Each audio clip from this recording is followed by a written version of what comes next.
The Flash. It's the reason I got into DC as much as I did, and it's the reason I read most of the comics that I do now. I used to read a lot of Harley Quinn and a bit of Wonder Woman, but since the Arrowverse took over my life in August 2019, I started reading all that I could, including The Flash and Justice League, the many crises on all the Earths. But yeah, The Flash was one of my favourite TV shows for a very, very long time, and it's really sad to see what it's become, considering how good it used to be. So I am making this video because I have been pushed to the point where I just think that myself, who is not a TV show writer, could write a better story than the writers on The Flash. So that is what we're doing today. I am rewriting The Flash. Some of it will be the same, some of it will be different, other bits will be completely changed, but personally I think it's a much better way of doing a 9-season run of the Flash TV show, bearing in mind the CW budget and actors and all that sort of thing as well. I have thought it through a little bit, but to be honest, a lot of this will just be off the top of my head. I've made a couple of notes on the major storyline arcs, and to be honest, that is all I will be talking about today. I might go into detail on tiny things, but for the most part, I'm just doing the overarching story for the seasons, and I won't be going into all the side characters and their little bits. If you want to know what I would do with side characters or a specific character in a certain season, then let me know, by all means. I will tell you a storyline that I would give to them. But for the most part, the show is called The Flash and I will be writing for The Flash.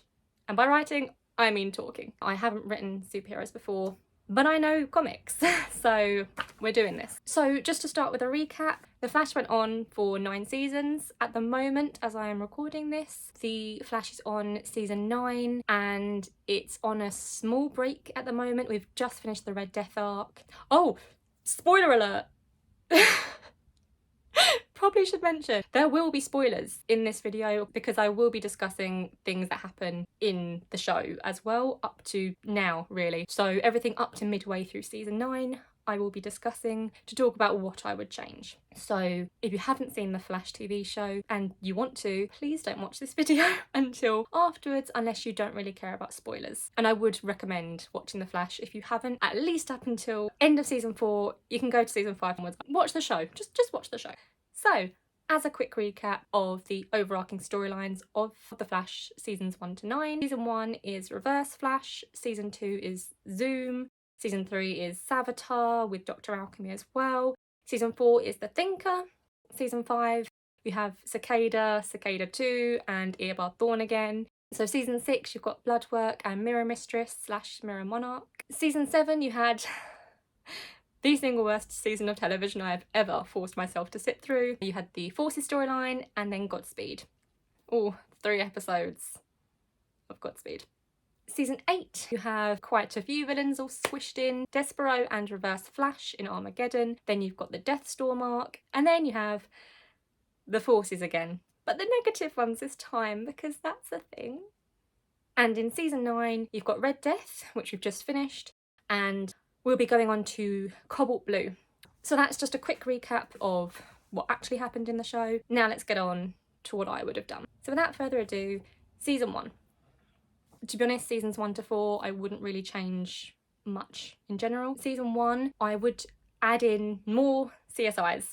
Barry works as a CSI for the CCPD in Central City, which is huge. It's a big city. And there's only one CSI? That makes no sense to me. I would add in more CSIs. Not necessarily giving them lines or names or anything like that, but his lab would be populated. It wouldn't be his lab, it would be the CSI lab. It would be populated. I would have more CSIs in there, in the background of the lab, working in the lab. Barry can still do his secretive stuff in there when they go for lunch or whatnot, but I would want more CSIs in there. We do see a lot of Barry doing CSI work throughout season 1, and it does go into season 2 and 3 a bit, but I would like to have more of that. Not a lot. The Flash does have to take precedence in his own show. Not that you'd believe it from recent seasons, but I would have just a little bit more CSI work going forward, just because it's good. And the one other thing that I would change, I don't know if I'd start it into season 1, it would depend on how naturally it would come up, but I would want to have the negative speed force, which is Eobard's artificial one. I would want to have that speed force toxic to the positive one, and I would try and shoehorn it in somewhere in season 1, but if I can't, it'd be season 2 or 3, whatever. But from starting writing this show, it would be in my mind, that's what I want. You will find out why that is, but for now I would just want that mentioned or known in some way, that the negative speed force is toxic to the positive one, just like in the comics. I think that makes for very interesting fight scenes with Eobard Thawne, who uses the negative speed force, because then there's reasons behind why Barry can't defeat him when he's fought him however many times. The negative speed force is technically faster than most of the positive speed force. I think only Wally West in the DC Comics universe is faster than Reverse Flash, specifically the Eobard Thawne version. So I would want that to be mentioned. Now for season 2. So there's a few more changes in this season. First of all, no Zoom and Caitlin romance. Time for the sad saga of Caitlin Snow. Caitlin met and fell in love with Ronnie. Caitlin and Ronnie got engaged and were happy. Ronnie died.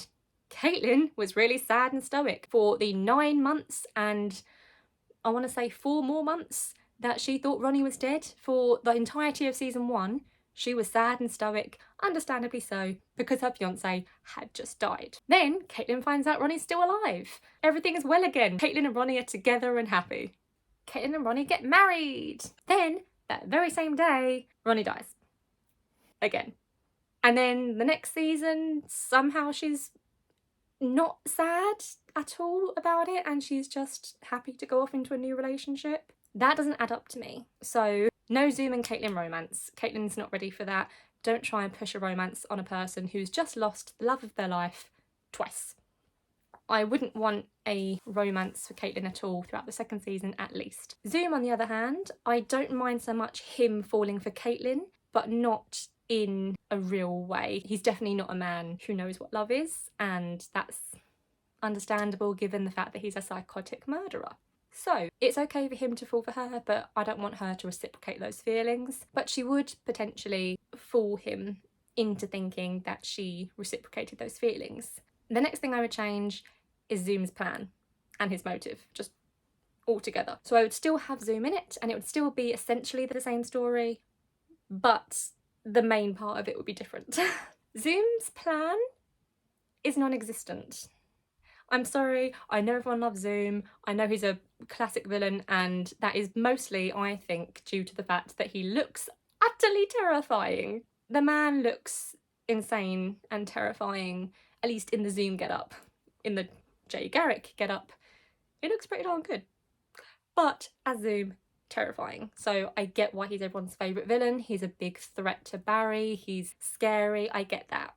But he has no plan, which to me means he's not a good villain. Not good enough, anyway. So I would make a few changes here and there. My motive for Zoom wouldn't be to be the fastest speedster or the only speedster. That's boring.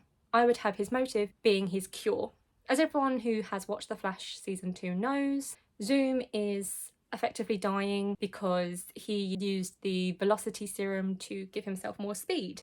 But that has caused him quite a few issues and is causing him to die, effectively. He's losing life because of this serum which he keeps using to give himself more speed.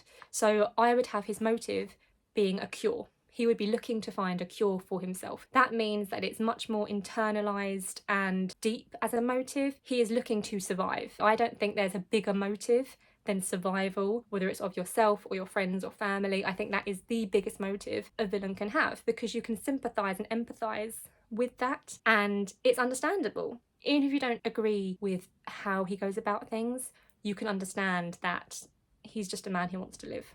Yes, he wants to live to take over his world and be a ultimate speedster ruler person, but for the time being, he just wants to live. Another thing with his plan is that I wouldn't have him sending the Earth 2 villains to Earth 1. I don't think that makes much sense. It doesn't make sense in the series as it is, and it doesn't make sense in my version either. Zoom's motive in the real series is iffy. He wants to be the fastest and the only speedster in the multiverse. then he just wants to destroy the multiverse. It keeps changing, and that's what I don't like about season 2. That's why, for me, season 2 will never be better than season 1. Also, it's a carbon copy in the fact that the new mentor person turns out to be the villain. It's just, I mean, I guessed that from the very first episode that Jay Garrick appeared in. To be fair, I guessed Eobard Thawne in the first episode of The Flash overall, but I didn't know it was Eobard. I just knew that he was the bad guy. I didn't know who Eobard Thawne was until I watched this show, and now he's my absolute favourite DC character. Is there?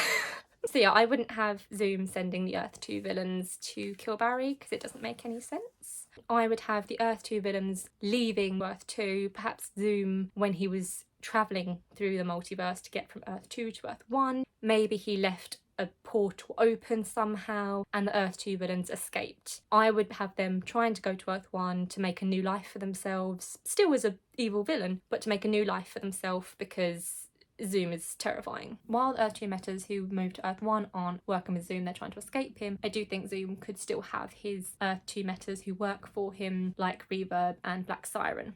And speaking of Black Siren, that's one of the reasons that I wasn't so keen on the Zoom and Caitlin unreciprocated romance, because I kind of like the idea of having a Zoom and Black Siren romance. I just think they bounced off each other really well, and I think they look good together as a villainous couple. So I think that could have worked quite well if given a chance. But with regards to Zoom's plan, it would be to find a cure for himself, and he would go to the Flash and their team because the Flash is a speedster, so he might know something, though he thinks it's unlikely, but he might. And there he meets Caitlin Snow, Dr. Caitlin Snow, who is a biogeneticist. She is not, I cannot stress this enough, I hate how TV makes someone who's a doctor of everything. I'm sorry, podiatry and neurosurgery are two different things. Two completely different schools of medicine. You cannot study for one specialism and be expected to do the other one perfectly. But Dr. Caitlin Snow is everything. She's very young at the start of the series. She must be 22, 23. And she's already very high up in her field. She's a biogenetic doctor. That's her specialism, that's her field of study. At that young age, she would very much just be doing that. There wouldn't be any time for experience in surgery or any other kind of doctoring. She's not that kind of doctor, and I really hate that she's the healer of the group. But that's what we've got, so that's what we're going with. However, Caitlin would be working with Zoom to find a cure, just like they do in the actual show. So that sort of stays the same. But where it differs is that, as I say, Zoom falls in love with Caitlin and he's working with her to try and get this cure. However, the Earth 2 villains are distracting Caitlin from working on this cure. So Zoom trains Barry so that he can deal with the Earth 2 villains. That would be an acceptable reason, in my eyes, for why Zoom would train up Barry, who he's also trying to kill. He's training Barry purely so that Caitlin is no longer distracted by Barry and the Earth 2 villains, because Barry can just get on with it. If Zoom tells him what to do, he can just get on with it. Obviously that wouldn't exactly be the case, but Zoom would be irritated with how distracted Caitlin is getting when she should be working on the cure for him. That would be how that all adds up. When Team Flash discovers the truth that Jay Garrick is actually Hunter Zolomon, Zoom, that is when Zoom would kidnap Caitlin, just like he kind of does in the real show. I would have Zoom kidnap Caitlin at that point and take her to CCPD. That would be his lair. We've had Zoom's lair, we've seen it. I don't need Caitlin to go there. It doesn't make much sense in my version, because in my version, Zoom wants a cure and CCPD has a lab. And he also does take over CCPD anyway later in season 2. So I just think push that a little bit earlier. So he would have CCPD in Central City on Earth 1 as his base of operations. Caitlin would be locked in Barry's lab trying to find Zoom a cure and working on that. Speaking of Caitlin, she would not be Killer Frost. I know this is going to irritate a lot of people, but there is a reason for me doing this. I don't want Earth 2 Caitlin being Killer Frost. I don't want Caitlin seeing herself as Killer Frost. I don't want any mention of frost or ice powers at all for Caitlin in season 2 or season 1. I don't want any of it. There is a reason, and it's because I've changed her story a little bit, but there's no Killer Frost on Earth 2. Maybe on Earth 2 Caitlin can just have got a job at Tannhauser Labs or Mercury Labs or whatever. We don't see her on Earth 2. but she's not Killer Frost. Ronnie Raymond's Deathstorm can still be a thing. They did Deathstorm twice in the show. Deathstorm can still be a thing. Reverb and whatever Dante's name is, they can still be a thing, but not Killer Frost. I will get to why, bear with me, but in season 2, no Killer Frost.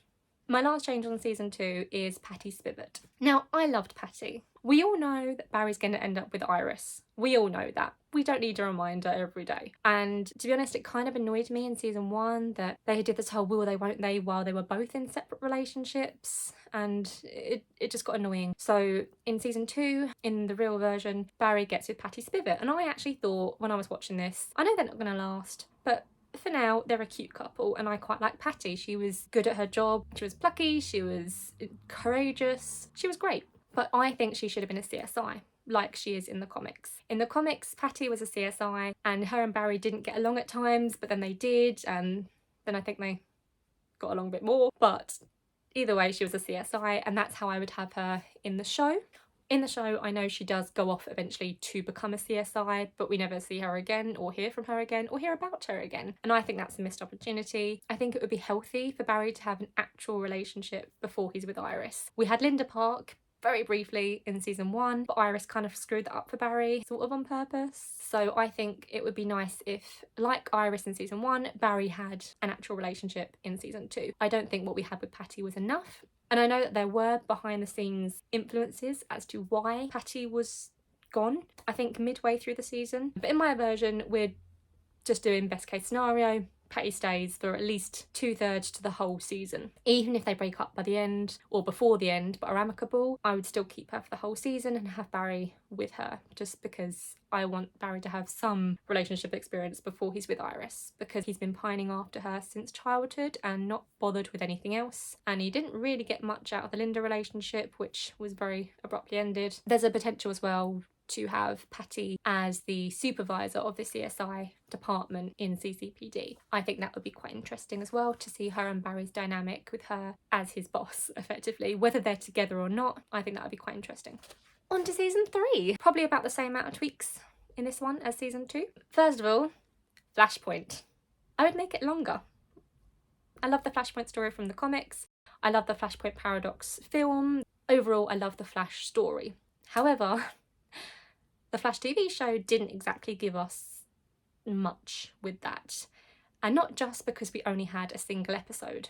In my version of season 3, Flashpoint would last at least 2 to 3 episodes, so it's still not very long, but it's longer and we get more time with certain characters and that world to really truly experience the different world. Also, in my opinion, there's too much of the Savitar story in the back half of season 3, and I know again that's probably going to annoy people, but it's just because it's a lot of Iris being a damsel in distress and everyone worrying that Iris is going to die when we all know she's not going to die. But it's just annoying. Iris isn't a damsel in distress. She's very capable of looking after herself when an evil speedster's not trying to murder her. But I don't want Iris to just be a damsel in distress in this show. And I know she hasn't been a lot, especially in seasons 1 and 2 so far. She hasn't really been in a damsel in distress, but I don't want to see loads of episodes of them trying to stop this event. And that's another thing. In season 3, they keep trying to stop this from happening, and it was annoying to me. So having Flashpoint as 1 or 2 episodes longer would then alleviate some of those issues in the back half of the season. Well, some of the issues that I had in the back half of the season, which means that that would be a bit more condensed and linear for me. With regards to Flashpoint itself, I don't think the changes were logical. The changes that they made to Earth 1, to their world, were not logical. They obviously couldn't do the comic book version of Flashpoint, and that is completely understandable. Realistically, Flashpoint should have been an Elseworlds style crossover, not a single episode of The Flash. However, that's what we have, so that's what we're going with. So if they can't do the big spectacle, I'm perfectly happy to see the world that would have been had Eobard not killed Barry's mother. I'm perfectly happy to see that version of events as opposed to the big spectacle of the Atlantean-Amazonian War and Thomas Wayne Batman. I suppose it would be Robert Queen Green Arrow. In Arrow season 8 we did see that anyway. I mean, to be fair, I think he was dead by that point, but it happened in that world. So I'd be perfectly happy seeing and doing the world that would have been. And this involves Ramon Industries not being a thing. I'm sorry, but Cisco was early 20s and he wasn't exactly a billionaire. So Ramon Industries should not have been a thing. I personally would have liked to have seen the original Harrison Wells and Tess Morgan in Star Labs. So Star Labs would still be a thing, but it would be run by the original Harrison Wells and Tess Morgan. They would be building their particle accelerator still, because according to Eobard Thawne in season 1, that would have gone off in 2020. So near enough, but not ready yet. So I would have the original Harrison Wells and Tess Morgan in Star Labs. I would have Sisko working in Star Labs with them, and I would also have Hartley, probably as Sisko's supervisor, and there'd be a lot of bickering between them. It could be a fun dynamic. Also, Wally West, he would not be Kid Flash. He would be the Flash.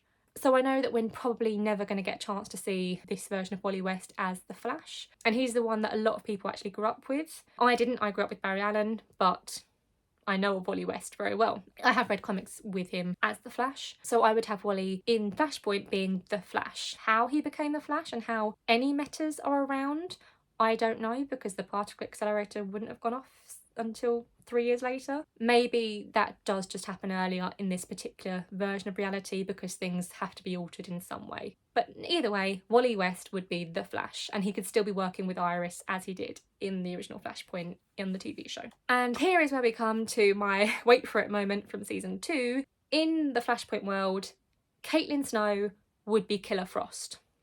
I don't want her being Killer Frost on Earth 2. I don't want Caitlin seeing that.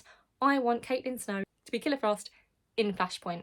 That's where my Killer Frost would make her first appearance, and she would very much be Killer Frost. She would be a scary villain, and I would have that as my version of Killer Frost in season 3 in Flashpoint. And there is a reason for that. Not just, I don't want Caitlin to see that, I want this to happen. There is a reason for it. My theory is that she worked at Tannhauser Labs with her mum, who did cold fusion things, I think, anyway. And something happened there, similar to the particle accelerator, that triggered the Killer Frost side of her to come out, and Killer Frost just took over and started killing people. That would be my theory as to what happened with her. Not that we'd necessarily see that, although I suppose Sisko could make a mention of it. Maybe he knew Caitlin from before, maybe he worked at Tannhauser and after the accident he moved to Star Labs, but that's what my theory there would be. So my reasons for this are it happens so often in TV shows that an antagonist becomes a protagonist, and it's never more visible than in the Flash TV show. From the moment they put Caitlin Snow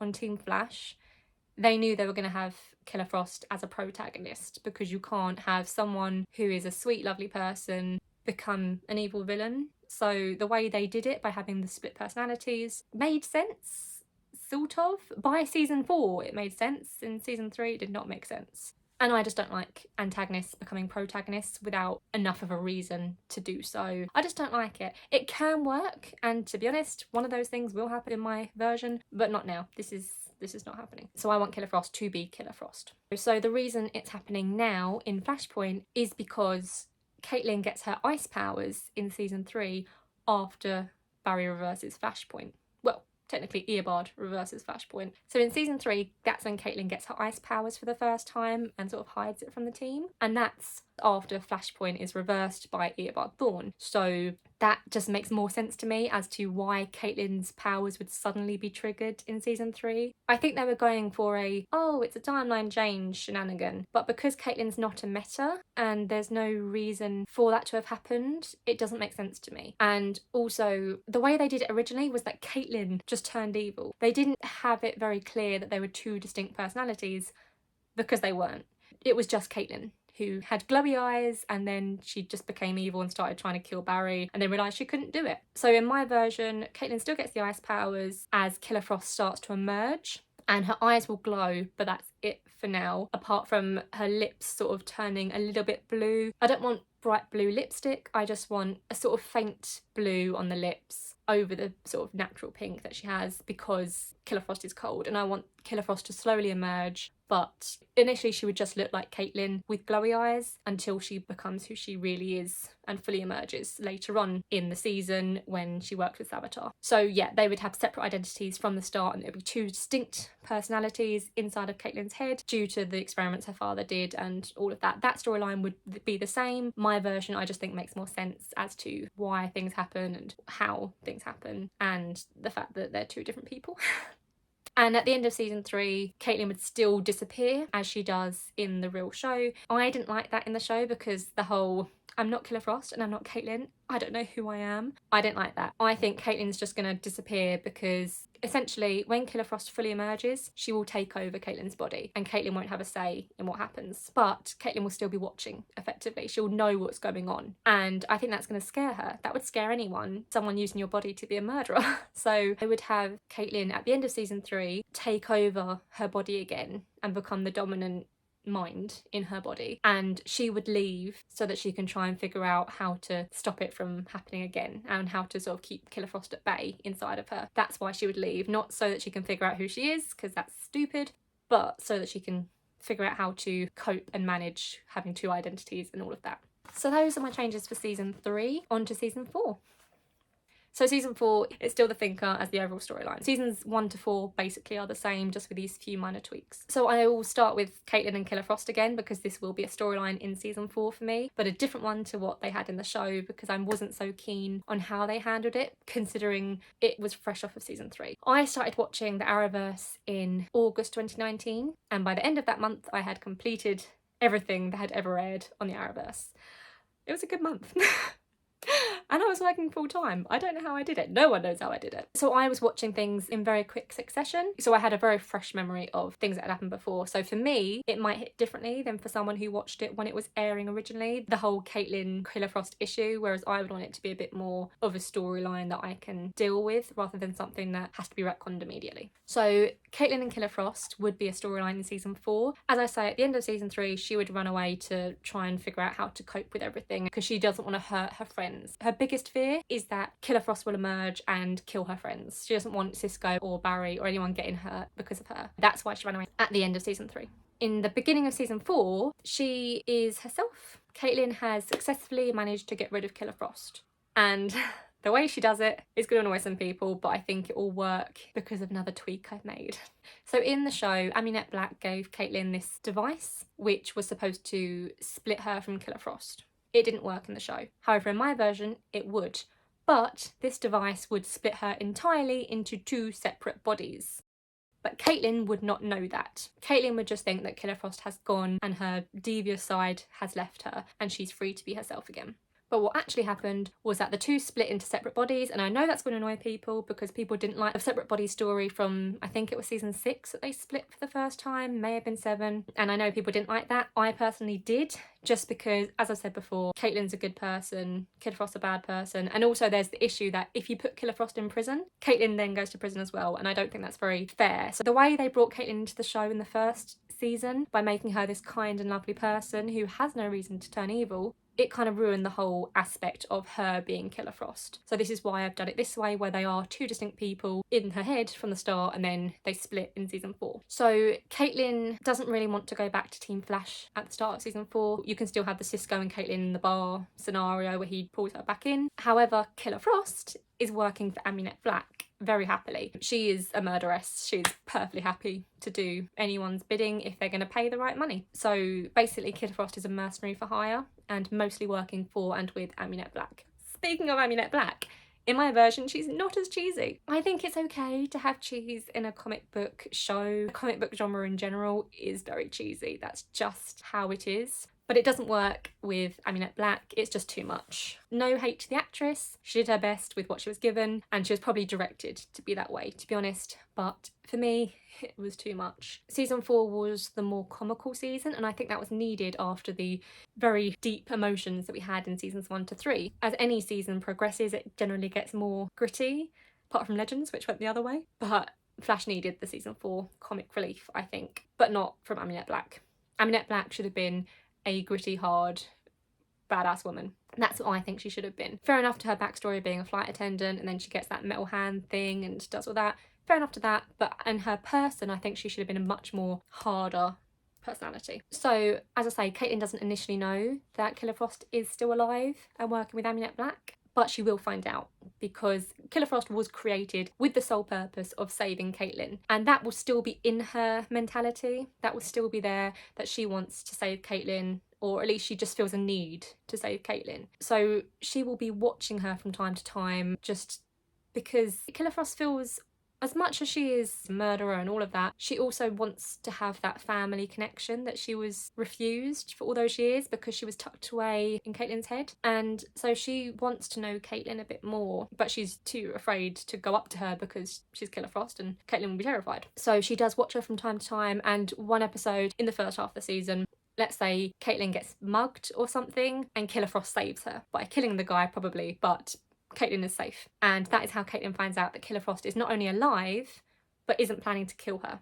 Because that is a trope that I see a lot in media, because it is a thing in folklore where a doppelganger wants to kill their doppelganger because it's a psychological thing, apparently, that you just want to kill people who look like you.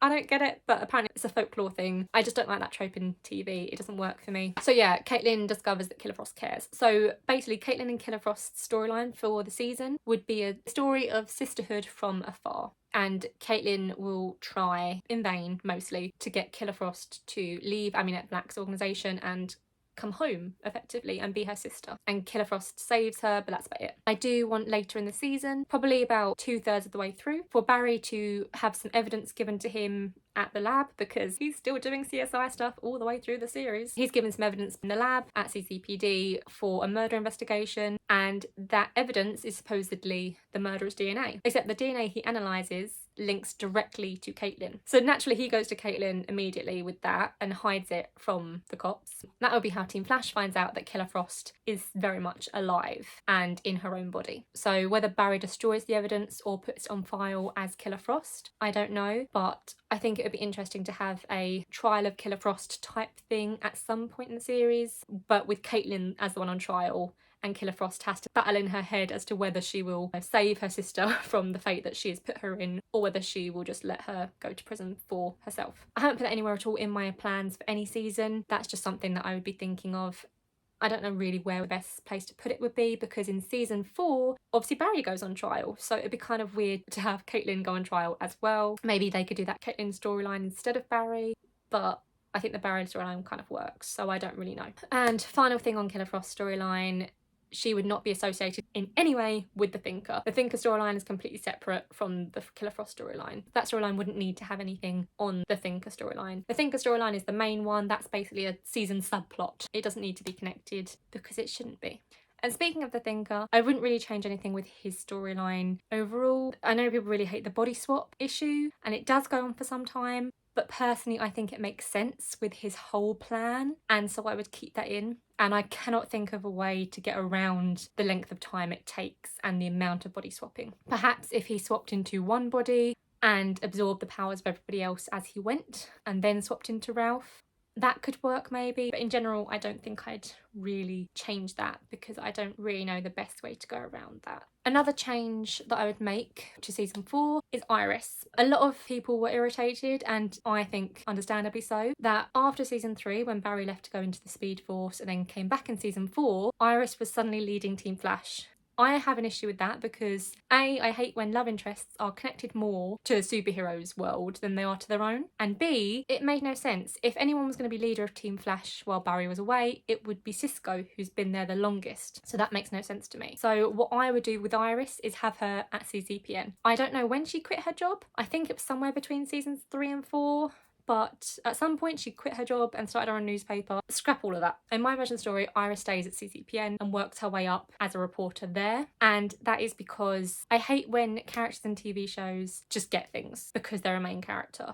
It happens so often, and it's such a tired trope in my opinion, that people just get things. Iris didn't do any work to get the Central City Citizen. In the real world, you have to have a significant amount of money to rent out an office space and hire staff members and publish a newspaper. Even if it's online, you still have to have some kind of money in there to do that. And it just doesn't make sense to me that Iris would do a blog, essentially, because let's face it, that's what her Central City Citizen newspaper is in the later seasons. It's a blog, but with the look of a newspaper. That doesn't work for me. In the comics, Iris West is a Lois Lane style reporter. She is high level, she's great at her job, she gets in print Personally, as a writer myself, I love the idea of holding my own book. I don't really want to have an ebook. I want a book so I can hold it and see my work. And I feel like Iris would be like that too. So I would have her working her way up through CCPN. And with that as well, it means that she can have her own life. When she moves to Team Flash, everything becomes about that. Iris doesn't have her own life. And never is that more obvious than in Crisis on Earth X, the wedding episode, because she has none of her own friends or family there, apart from Jo, and I suppose Barry's her family too. Apart from them, there are no friends there for her.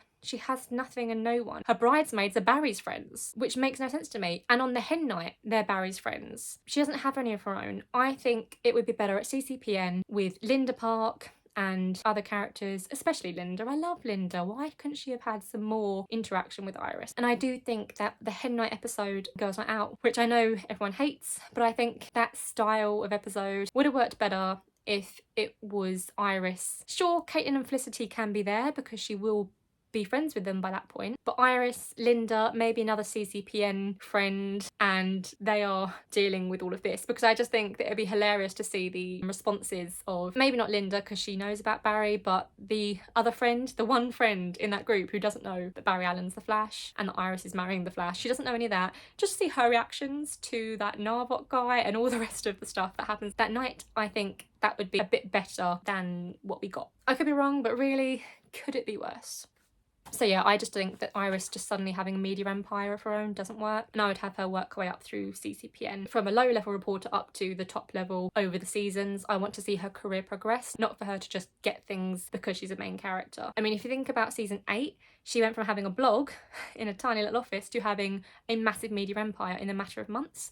That doesn't work. Even if you do have a lot of money, you still can't move into a building and have it all made up like that and have all the staff members and have everything working just as she did in that level of time. It doesn't work. So she'd be a CCPN reporter. And I think that would help as well with the investigation into the Thinker.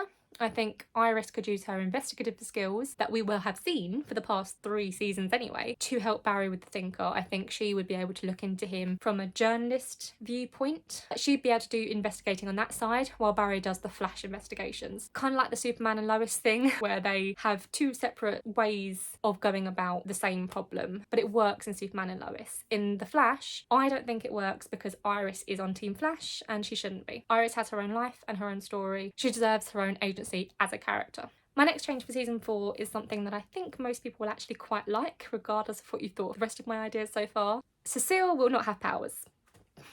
Wait, rewind that. Let me explain. Cecile will have telepathic powers for a time in season 4 whilst she is pregnant, just like she does in the real show. However, when she gives birth, her powers are gone for good. That's it. No more powers for Cecile. Ever. Goodbye. Baby Jenna is the one who has those telepathic powers, and Cecile was effectively siphoning off her unborn child without realising or having any control over it. So that is why she had telepathic powers, because of her unborn baby. Baby Jenna is the meta, not Cecile. Cecile has no powers, and also Cecile remains a DA. I don't know why they changed that. Cecile as a DA was so much more valuable to Team Flash than when she became a meta lawyer. Also, it's just annoying to see her give up an amazing career to be a pro bono lawyer. I mean, yes, that's a lovely thing to do, but in this context and on a TV show, it was annoying. The show wasn't a law show. I think she should have just stuck with being a DA for the whole run of the show and be a recurring character as she was in seasons 1 to 3. Cecile was valuable to Team Flash as a DA, and I think her dynamic with Jo worked better when they were working together at work. I just think that would have been better for them if she remained a DA and didn't give up everything that she'd worked for her entire life. And obviously if she had no empathetic powers, that would work out anyway, because the only reason she gave up being a DA in the first place was because she had empathy and could feel Weather Witch's emotions and decided that it wasn't worth her lifelong career. So Cecile has no powers and she remains a DA. My final point before I move on to the crossover of the season is Wally again. Wally West! One of the biggest problems with the Flash TV show is how they have dealt with Wally as a character. Wally West was never my favourite Flash. Him and Jay Garrick are on the same level to me, comic book wise, but I do think Wally West deserves a lot more than what he got in the show. Obviously they couldn't do a lot with him because Barry was their Flash, and you can't really have a show about 2 Flashes. It's just too much, and it would mean that the villains would have to be so much harder to defeat, and that's quite harder to write because they will end up essentially being the same villain, just with a different name and design. So I would give Wally a better storyline. He would still leave Team Flash, I think it's mid-season 3, to join the Legends, and that is purely because Wally West, in the 3 or 4 episodes that he was on Legends of Tomorrow, had way more character development than he ever did in his entire run on the Flash TV show. I've said it. I've said it. He had more development on Legends than he did on The Flash. I think it was actually a really good storyline for him to be on Legends because they weren't family members and they weren't really even friends. He barely knew them at all. So he was just sort of joining this team of full-grown adults who, for the most part, acted like adults, and he was working with them and learning as he went how to be a bit more grown up and how to be a bit more responsible and how to work with other people. So I think all those skills will come in handy for Wally West in his future as the Flash. I think it's after the Crisis crossover that Wally joins the Legends, which would make sense, to be honest. So up until that point, I would have Barry training Wally. He becomes a speedster after Flashpoint, and during season 3 there's the whole Dr. Alchemy thing where he turns him into a big goo cocoon, and then Wally becomes a speedster. So I would have Barry spending some of season 3, first half of season 4, in parts, not focusing on this is just the background side story for Wally. Barry would be training him as a speedster. Because of his storyline on Legends,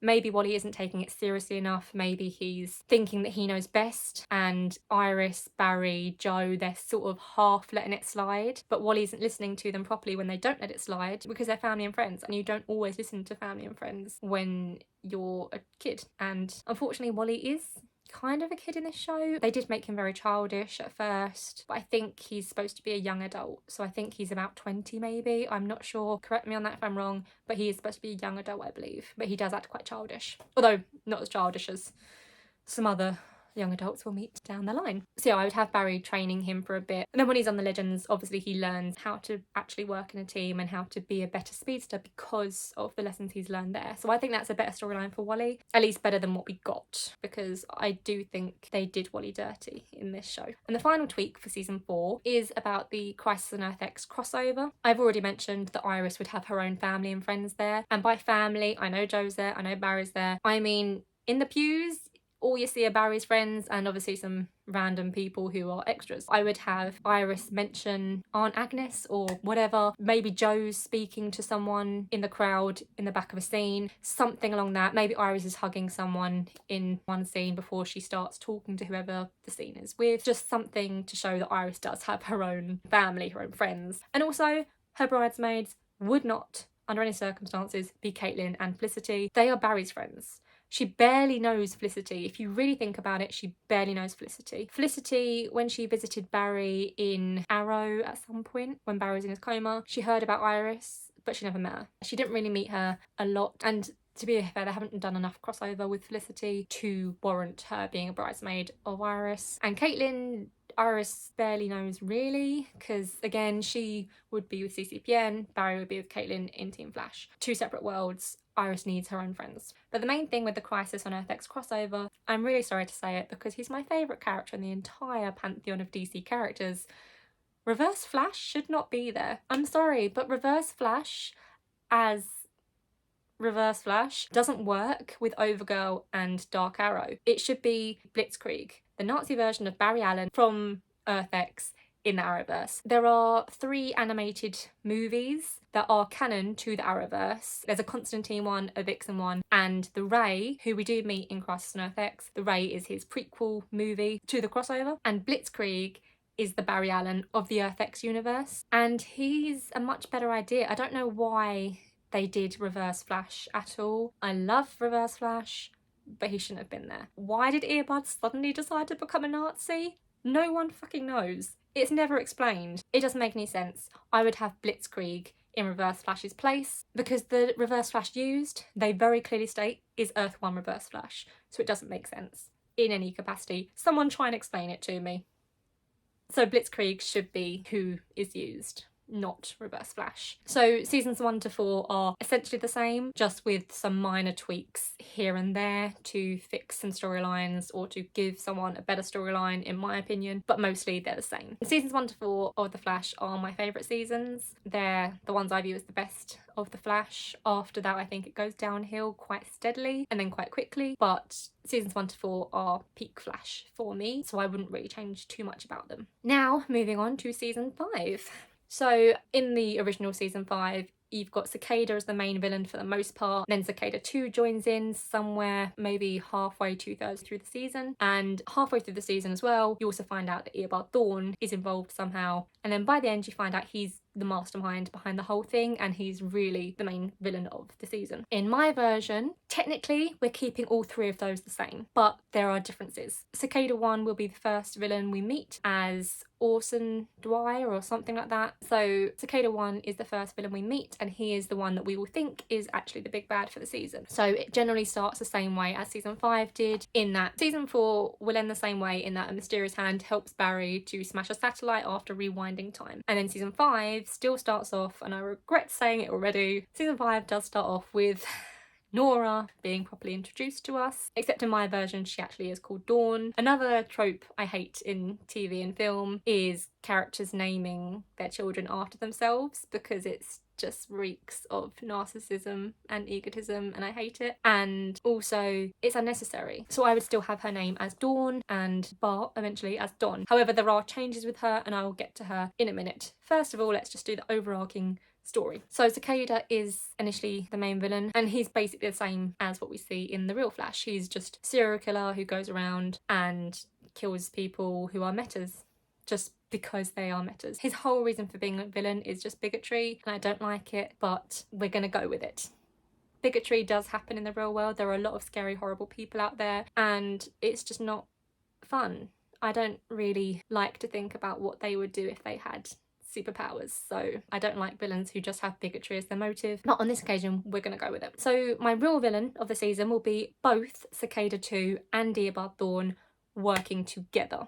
That is where my difference lies. So just as a background, Cicada 2 does not know that her dagger is what is keeping Eobard locked up in his prison, but she does know that he's in prison on death row and will be executed very soon. She does know that, but she doesn't know how he's being held there. So Cicada 2's motive is still bigotry, but there's more to it. So Cicada 2, Grace Gibbons, will have grown up with her uncle having trained her from the moment she was out of her coma to be a relentless killer. So in her timeline, Cicada 1 will have kept killing, but because of events that happen around him, he wouldn't have been able to be quite so open about it as much all the time because the police were closing in on him, whatever, so he had to be a bit more sneaky with it. So by the time Grace is growing up, he's still very much active and killing people. So she has grown up being forced by her uncle and trained by him to hunt metas and to kill them. If you think about the Winchesters in Supernatural, they had that same backstory where they have been taught by their dad all the way through their life to hunt supernatural creatures and to kill them. And they don't have a happy life. And Grace wouldn't either. So I would have that backstory for her, that she doesn't want that childhood. So it's still adult version of Grace Gibbons,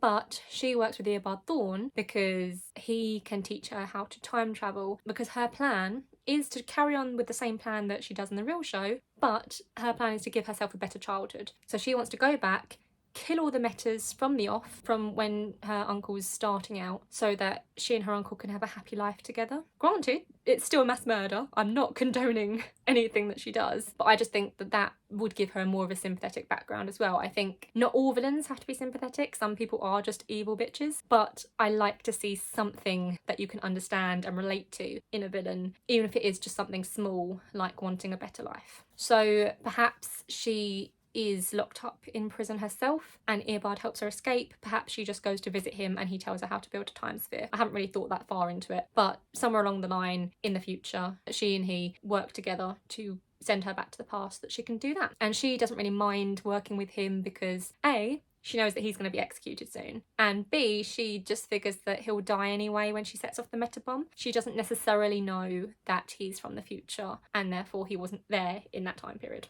Obviously, there is the issue that both herself and her uncle are metahumans as well. So she would have some way of shielding herself, her uncle, and her young self from that bomb when it goes off, just as a protection so that they can still live.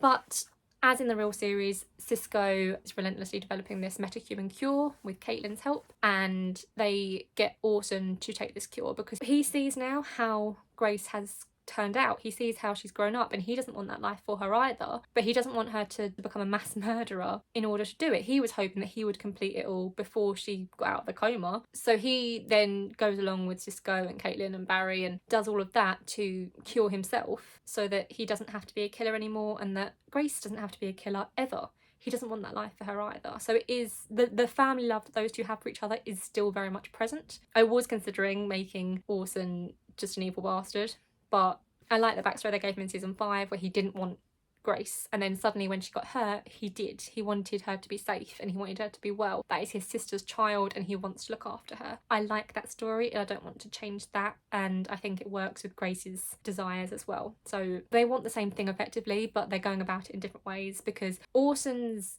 hatred of metas stems from the one time that his sister was killed and then Gracie got hurt and he got hurt with the satellite. That's where his hatred of metas stems from. Grace's hatred stems from him. She got her hatred and bigotry of metas purely from him and growing up around him. And yes, they have the whole thing with her in the coma where she does hate metas, but that's because Orson's been talking to and around her while she's been in her coma and she can hear all of that. So naturally she's picking up on that and she trusts Orson more than she trusts people she doesn't know. Understandable, she's a child. So Orson's where she gets her hatred from, and I think that is something that's different. She's been indoctrinated throughout her entire life to hate this group of people for no other reason than her uncle hated them. And that would change if Orson took the cure and got young Grace to take the cure herself. So in the real series, when Grace finds out that he's taken the cure, just determined to raise herself. I did have an idea that her uncle would be proud of how she is and be proud of who she is. And she doesn't want that. I had the idea that she didn't want to be the murderer. She didn't want any of that. And that's why she kills him, because he's determined to raise her like that now, because he knows she will turn out just as good as him. Even though we know it's not good at all, she's a mass murderer, but that's what his mindset is. So I did have that idea to do that, but I think I'm going to stick with he doesn't want her to turn out that way now that he's seen her and what she turns out like, because it's quite a shock to the system. When you do it slowly, like her childhood and her growing up, he wouldn't really notice as such. One day he might go, well, it's that sweet young girl I used to know, but generally he wouldn't notice as much. When all you know is the sweet young girl, and then suddenly this crazy murderous lady comes up, yeah, it's noticeable. And it's a shock. So I do think it would make sense that he is the one who wants her to have a better life in a different way than what she wants. So she ends up killing him and determines to raise herself.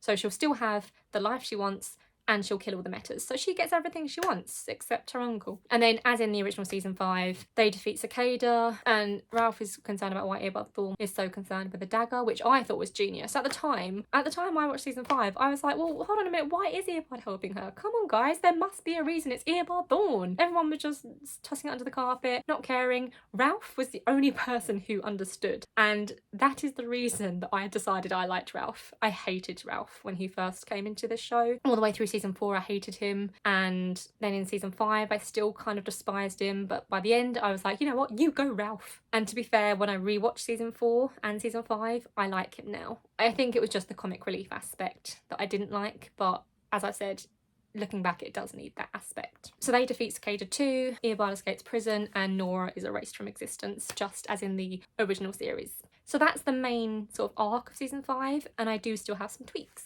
First of all, Nora, she's not going to be around as much. She will still be in most episodes, but she's not going to be quite as present as she was in season 5 because she's the most annoying character ever. And also, she wouldn't be as annoying. Basically, she's an adult who acts like a petulant teenager, and I can't stand that. It's ridiculous. She is, what, mid to late 20s in the show? And she acts like a teenager, and a petulant one at that, and I can't stand it. So in my version, she is a teenager. She's about 16, 17, and that makes more sense to me as to why she would decide to break all her father's, I'm assuming he would have these, time travel rules and go back in time to meet him. And it would also give a better dynamic for Barry and Iris with Nora, because the actors for Barry and Iris were younger than the girl playing their daughter, and it showed because they were all adults. They all looked in their mid to late 20s. It was just weird. So in my version, Nora is a teenager, and it would just make it a bit better for Barry and Iris to deal with her. She's still a young adult teenager, but it's just better than having her in her mid to late 20s, because that was weird. And it would allow for her to have that desire for a connection with her dad, because that's something that in our teenage years we kind of get all angsty about, and she missed that. Also, Central City in the future will not be a some techno haven. I can't stand when they keep showing 2049 in the Flash and make it look like Back to the Future's version of 2015. It's just not a thing. We would not be that technically advanced 20 years in the future that we have hover logos for buildings and all of that. That would be a waste of money for a company, and it just looks ridiculous. I know some people must love it, but I can't stand that. It's so stupid to me. It's not going to be some techno haven. It's just going to be the future. Maybe you'll see a building that says Central City Citizen on it, and I will get to that in the future. But for now, it's basically the same city, just with a few small changes to some signs that you see. But it's essentially the same city because it would be. And also it wouldn't necessarily be 2049, because if Nora's a teenager, it can be a bit closer to now. So with Nora's storyline for the season, Barry would be training her, and the backstory for her would be entirely different. There will be no Godspeed in this season.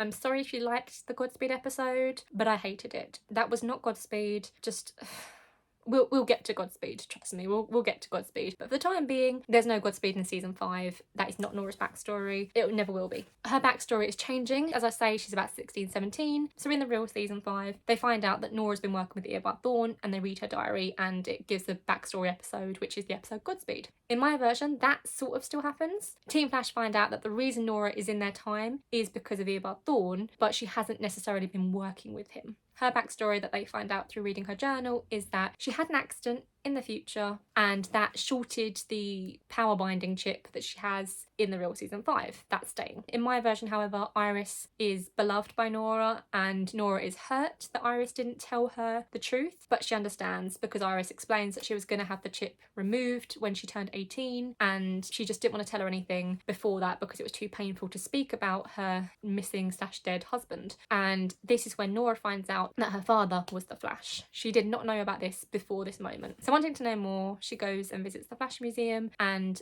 learns as much as she can. She looks at photos and statues of her dad in his Flash outfit, and she just looks at all of his villains and all of this and that. She soaks it all in. We still get that newsreel where Captain Singh discusses Cicada and stuff like that. There would be no Red Death name drop because there's reasons, okay? I have my reasons, just bear with me. But yeah, so she goes to visit all that, and she talks to her best friend, who's the same age as her. They're both 17-ish. So they decide that they'll work together to figure out Nora's powers, where it's just two kids having fun and learning about Nora's abilities. At the moment, it would just basically be running with speed, but she would also maybe do a lightning throw just by accident and be like, oh. But that is just purely to introduce the friend, really. So one day when they're walking home from, say, getting ice cream after a training session, there's a mugger who appears, and Nora freezes. She just freezes. She doesn't do anything at all, and she's so scared, and her friend just turns to her in slow motion as the shot rings out and the friend gets shot and dies, and the mugger runs off, and Nora runs to her friend and she naturally blames herself. She thinks, I should have done something. I'm a speedster. I should have been a hero like my dad. Why didn't I do anything? I should have saved my friend. Why? This is all my fault. And she blames herself entirely. And then we see a sad montage of a few clips with a lovely Blake Neely sad score running across them, and it's sort of Nora standing in the dark, and Iris runs up and hugs her as the police lights are flashing on her face, and she's just watching her friend's body being covered up, and the coroners take her away. The next shot is Nora in the police station with Iris again, holding on to her, and Nora's having to give her statement to the police of what happened, and they're drawing the mugger. And the next shot is them getting home from the police station, and Nora just runs straight to her room. You see Iris looking upset because she knows she can't say anything to make this better for her daughter, and then it's just Nora falling onto her bed and crying effectively. That's a little sad montage. In my head, it looks great. trust me. So the next thing would be Nora lying on her bed at night, and you can see on the bedside table she's got a clock that says something like 1:32 a.m, something like that, so you know that it's very late at night. And she decides to zip off to the Flash Museum because she's still blaming herself for her friend's death, and she goes to the Flash Museum to look at her dad in his Flash outfit again and just wonder why she couldn't be like him, and wonder why she couldn't be a hero like her dad. He just was a hero. He was amazing. Why couldn't she do that? Obviously she doesn't know how hard it was for Barry to be a hero and how many people he lost along the way, but that's the point. She's idolizing the man she thinks her dad is because she's never met him. So on her way out from the Flash Museum, she goes to the Hall of Villains and she sees the Reverse Flash exhibit, and that gives her the idea to go to Eobard Thawne in prison because everyone apparently knows that he's in prison, and she asks him about how to be a speedster because she wants to be a hero. Eobard, as ever, devises his plan, and obviously we know in the 100th episode of The Flash, which happens in season 5, Nora gives him that idea about Cicada. So he was just waiting and planning his whole thing. So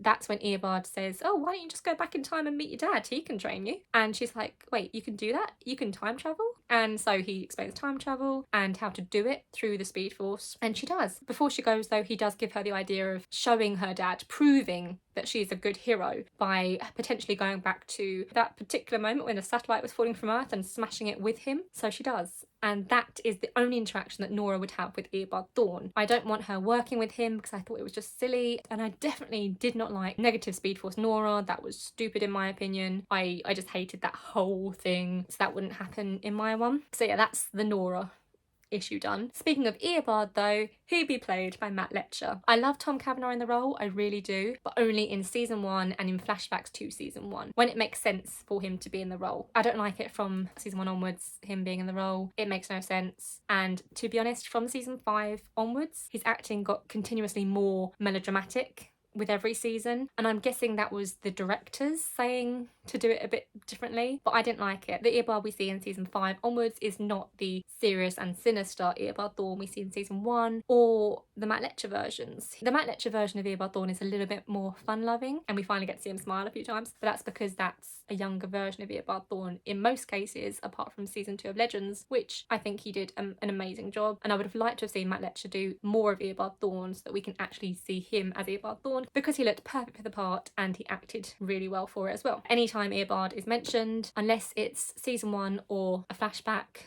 / time travel to season 1, it's Matt Letcher. Scheduling conflicts be damned, I want Matt Letcher in the role. So regarding Killer Frost and Caitlin, this season is when Caitlin would be able to convince Killer Frost to help with the villain. So Killer Frost has been a villain herself this whole time, but having sort of interactions with Caitlin throughout seasons 4 and 5. And now this season is when she convinces her finally to help, and that's mainly out of self-preservation because the metas are all in danger. And Killer Frost's friends are all metas. Evil murderous metas, but metas nonetheless. And Killer Frost won't have much business with Amunet Black if all the metas die. So Caitlin finally manages to convince Killer Frost to join their team. So with Killer Frost's immunity to Cicada's dagger and Cicada's powers, because Killer Frost is not a meta. In my version, it is the same as in the real show. She is not a meta. So with her immunity to Cicada, Killer Frost is vital in defeating Cicada, or Cicada 2, technically. So that's when Killer Frost would start having her redemption arc, if you like, by the end of this season. She's not a part of Team Flash in this season. She's just helping them to survive herself and have her friends survive, because she knows that once Cicada's killed all the metas, they'll probably go for her anyway, just because she's got powers, and she doesn't want that. And also, obviously, there is that part of her that still loves Caitlin and wants Caitlin to be safe as well, and she knows that no matter what, Caitlin's going to be involved. Regarding Cisco, he would not take the Metacure unless the actor was actually leaving the show. I wasn't a fan of Mecha Vibe. I thought it was stupid that they had Cisco have the Metacure and then he still wanted to do all the Vibe stuff. It didn't make sense to me, so unless the actor was actually 100% leaving the show, he would not take that Metacure. If he was leaving the show, then sure, he can take the Metahuman Cure. It kind of ruins my plans with Camilla, so he may have to break up with Camilla to do it. To be honest, I think Cisco and Camilla could be separate. In my version of the story, Camilla will be working at CCPN with Iris, effectively as her Jimmy Olsen character, so Camilla could still have that job there and Cisco could go to Argus. I think it could work, and Cisco just wouldn't be on the show anymore, but he would not take the Metahuman Cure unless the the actor was definitely leaving. And to be honest, even then, I don't think I would have him take the cure. I just don't see the point. I would think I would keep Cisco as a meta throughout the whole thing. And my final thoughts on season 5 are to do with the crossover again, Elseworlds. It's just one teeny tiny little thing. In the Elseworlds crossover, when Oliver has Barry's life and Barry has Oliver's life, but they are still very much themselves with their own memories and their own thoughts. They are not each other. They look like themselves and they have those memories of themselves. It's just a life swap, not a mind swap. And they are very conscious of the fact that they have swapped lives. So there's a scene in either episode 1 or episode 2 of Elseworlds when they go to Gotham City and they go to Arkham Asylum and they meet Batwoman. In Arkham Asylum, they have a fight with each other while under the influence of Scarecrow's fear toxin, and that is fine. I'm happy with that, especially with Batwoman coming in and kicking both of their asses at the end. It was quite funny. But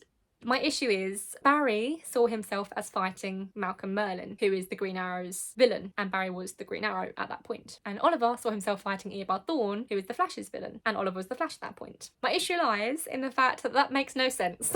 So Oliver thought he was fighting someone who was a speedster, and Barry thought that he was fighting someone who was an archer. But Barry was actually fighting a speedster, and Oliver was actually fighting an archer. And also, they are themselves. As I've already said, they have their own memories, they have their own knowledge. Barry would see Eobard, who is his villain. Eobard killed Barry's mother, not Oliver's. And Oliver would see Malcolm Merlyn, who killed his father, not Barry's. But my point is, it doesn't make sense. The power sets don't match, and the logic behind them seeing each other doesn't match. I think the writers only put those pairings together so that we could see, oh, Oliver's fighting Reverse Flash and Barry's fighting Malcolm Merlyn. It doesn't make sense to me. It doesn't work. So that would change. And I think that's all of my changes for season 5. And now we go on to season 6.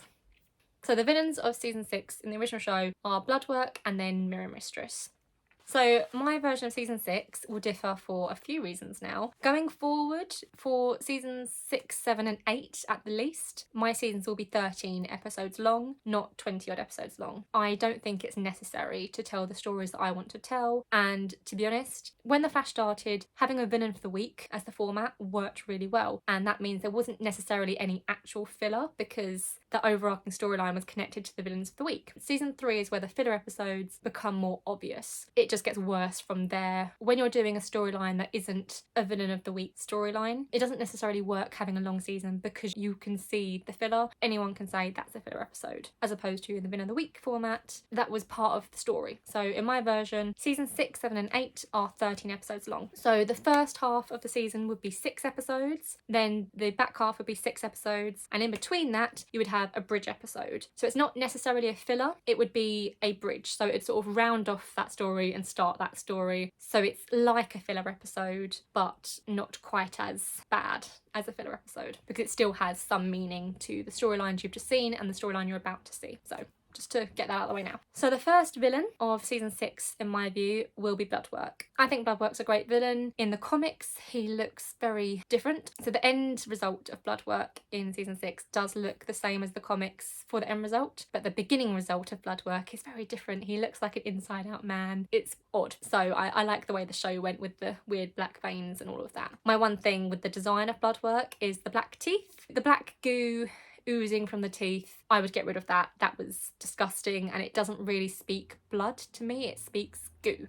So essentially the Bloodwork storyline will be the same as what we see in season 6. However, the difference is that the episodes would be centred around the Bloodwork storyline, not Crisis. In my version, the newspaper is not mentioned. The newspaper is never mentioned again after season 1 because clearly the writers did not intend to have Barry Allen disappear or to have any of that happen, so why bother? It just annoyed me, and I know it annoyed a lot of other viewers, maybe not everyone, but it annoyed a lot of other viewers that they kept bringing this newspaper into it and there was no reason because it didn't actually have any bearing on what happened. What let the Bloodwork storyline of season 6 down, in my opinion, was the fact that the entire first half of season 6, it was Barry Allen teaching Team Flash how to cope without him. Each episode was dedicated to a different character in Team Flash and Barry teaching them how to get along without him. It was tedious and annoying, and let's face it, we all knew Barry Allen was not going to disappear in Crisis because not only did we know that Grant Gustin had signed up for the whole season, but Crisis was in the middle of the season. So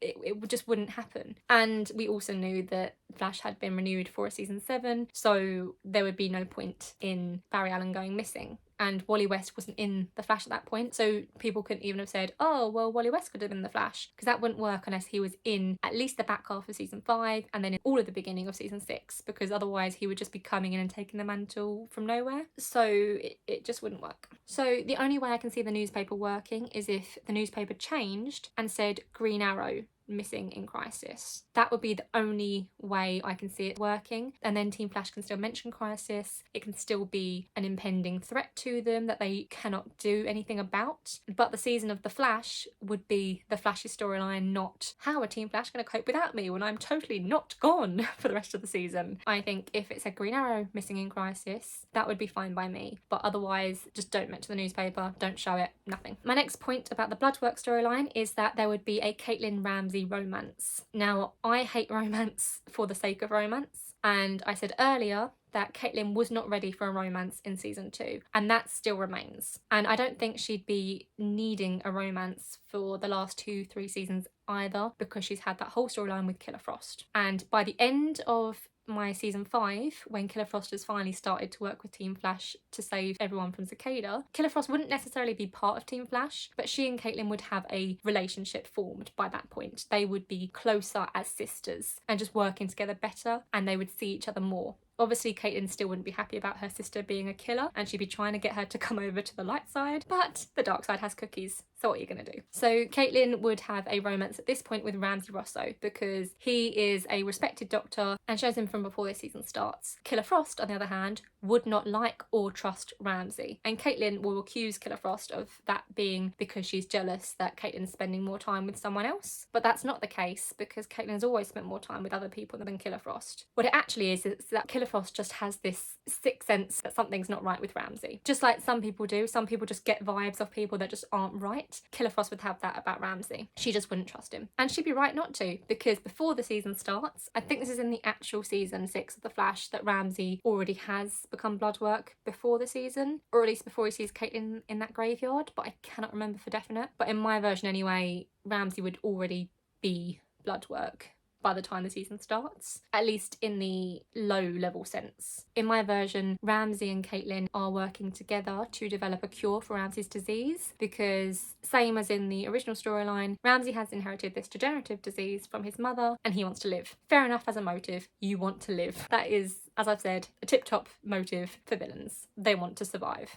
That makes sense. And that is, again, relatable. So Caitlin works with Ramsey to develop a cure for him. Unbeknownst to her, he has already tried and failed to develop his cure, causing him to become Bloodwork. So the main aspect of the storyline that Flash will be dealing with is that there will be a trail of bodies that have been exsanguinated. So all of their blood is just drained from them. And that is because I'm taking the CW version of Bloodwork, not necessarily the comic version. Ramsey is essentially a vampiric creature at the moment. He's not drinking blood, but he needs other people's blood to survive. And that is why he's working so desperate with Caitlin still for a cure, because he doesn't want to have to kill people to survive. So he's working on a cure with Caitlin. But Barry is dealing with all these bodies that pile up. Maybe it's one every couple of weeks, and then it maybe gets slowly more and more. So Barry is working as a CSI. Because he is a CSI, he has an actual job, and he's not forgetting that in my series. In my version of the series, he's CSIing all the way through. So he is dealing with all these bodies that are piling up, and he is investigating that, and that leads him to do it as Flash as well, because they're not right. That's not a normal murder.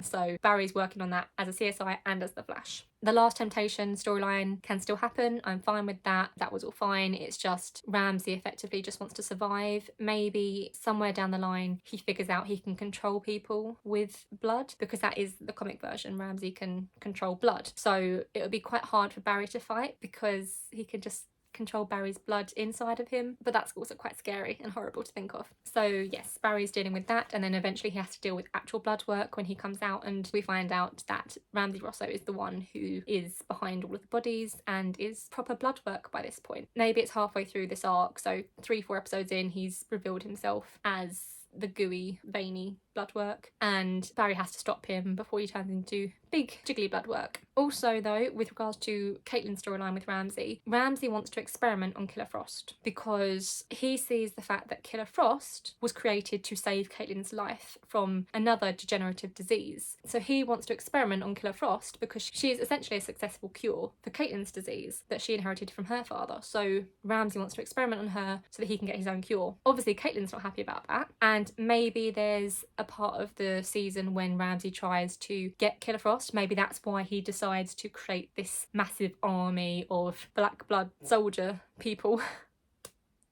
It's goo, come on, it's just goo. Maybe that's why he creates his army, so that they can go after Killer Frost and get Killer Frost so that he can experiment on her. Obviously that would cause a clash with Caitlyn because of their romance, and I don't really want Caitlyn to be with the villain, but I just think that with Ramsay it works because he's a doctor, he's in her field, she knows him, and she's a biogeneticist, that's what she does, and that works. But I think a romance could easily develop there, and let's face it, the man who plays Ramsay Rosso is a very good looking man.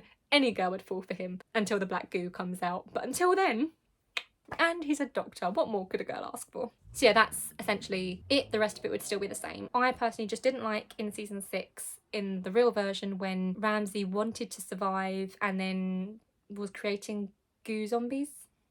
There was no correlation or reason for him to do that and to up his ante. He was saying about saving the rest of the world, but they didn't need saving. The whole immortality aspect is not right for me. He should give people a choice. And just in general, it just wasn't enough for me. He was intent on saving himself, and suddenly he wants to make everyone a goo zombie. It just doesn't work for me, so I would have a reason for him creating this goo zombie army being to catch Killer Frost. And obviously the Flash would be instrumental in helping to save Killer Frost from Ramsay's goo zombies. So Killer Frost would then learn to trust Flash and his team, and that would be a bit easier for how their relationship develops going forward, and her relationship with Team Flash and working with Team Flash. So that is my Bloodwork arc for season 6. After that would be Crisis on Infinite Earths, and then I would have my bridge episode. So technically this season would be 14 episodes. I'm just not counting Crisis as one of them because it's a separate entity in my view. The big crossovers are separate. So the bridge episode would be the episode after Crisis where they're sort of learning the changes in the universe. Something can happen with the villain of the week, but I don't really care too much about that. At this point, I just need that to be the post-Crisis episode where they deal with all the changes, because I just don't want that to be part of the main storyline. Yes, they can have realizations of changes over time, but for the main bulk of it, I want it to be that sort of standalone episode, because the episode will end leading into the next storyline. So we'd have the bridge episode, and then the second villain of the storyline, in my version, is not Mirror Mistress. It's Black Hole and Gorilla Grodd. In the comics, Gorilla Grodd is the leader of Black Hole. He is the reason that this all happens. And Mina Dewan, who we meet in the real season 8 of Flash, works for Black Hole and is mind controlled by Grodd to do his bidding, just like some other speedsters as well. In my version of part 2 of season 6, Gorilla Grodd would be the leader of Black Hole, and that would be the villain of part 2. So I wanted more of Iris working at CCPN. And in the first half of season 6, where Barry and Caitlyn are dealing with blood work, Iris is working with Camilla and Allegra for CCPN on investigating this black hole story. Maybe one of her supervisors is kind of against the idea because they know too much and they don't want Iris getting in trouble, or maybe it's because they know too much because they're in on it and they don't want Iris finding out the truth. So in my version of the story, Iris would be the reason that Allegra got the job at CCPN. So Allegra would work with Camilla and Iris at CCPN, and Allegra would essentially be Iris's junior. So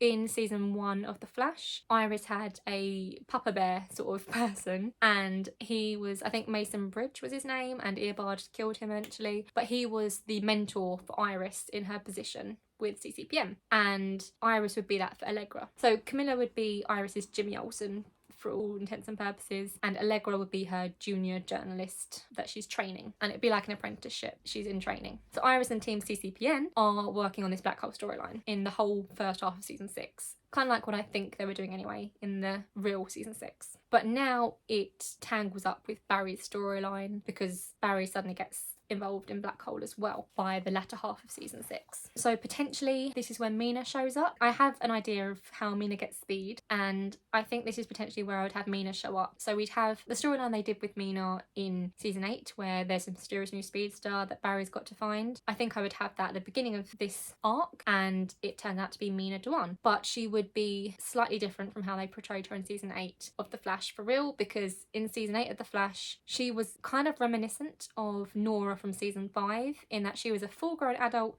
acting like a teenager, and I didn't like it, especially because they paired her with Eobard to have a romance, and I just don't like when I don't like teenage romance, to be honest.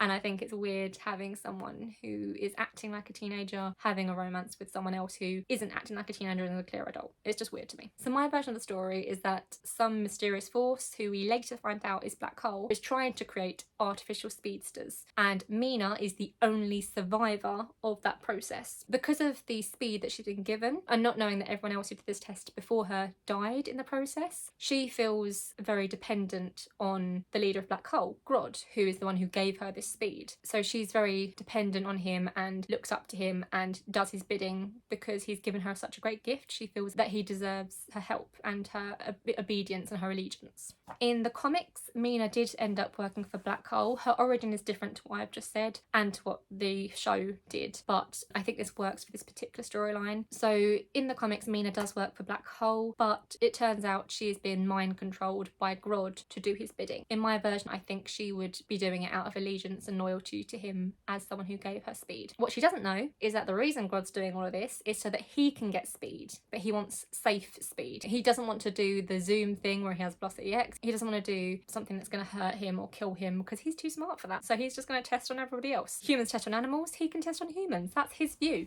So I don't want him mind controlling Mina. I want her to be dependent and loyal to him of her own volition. So Mina would be a well-known scientist in this universe anyway, and Barry would know of her. So Barry finds out it's Mina, who's this new speedster, and he tries to help her because he thinks, oh, she needs some training, because he always does that, doesn't he? And by the end with Mina, she will work with Barry against Grodd. This is why I don't want her mind controlled. I want her to change her mind of her own free will. Barry would eventually be able to get through to her that Grodd is using her for her speed, and he intends to kill her and take her speed. He does not care about anyone else. And that would come through Iris's investigations when she finds the pile of dead bodies of all the other people who had died in the process of Grodd's attempts at making an artificial speedster. So Barry would then take her there later and tell her that whoever the leader of Black Hole is, they are only doing it because they want to kill Mina and take her speed for themselves, and they're probably just using her as an experiment and they don't care about her. She is entirely dispensable. And with the pile of bodies there, Mina understands, yeah, that sounds about right, to be honest. Maybe this can be the end of episodes 3 or 4 out of the 6. She then tells Barry that the leader of Black Hole is Gorilla Grodd. And then you have the dramatic music where Barry's like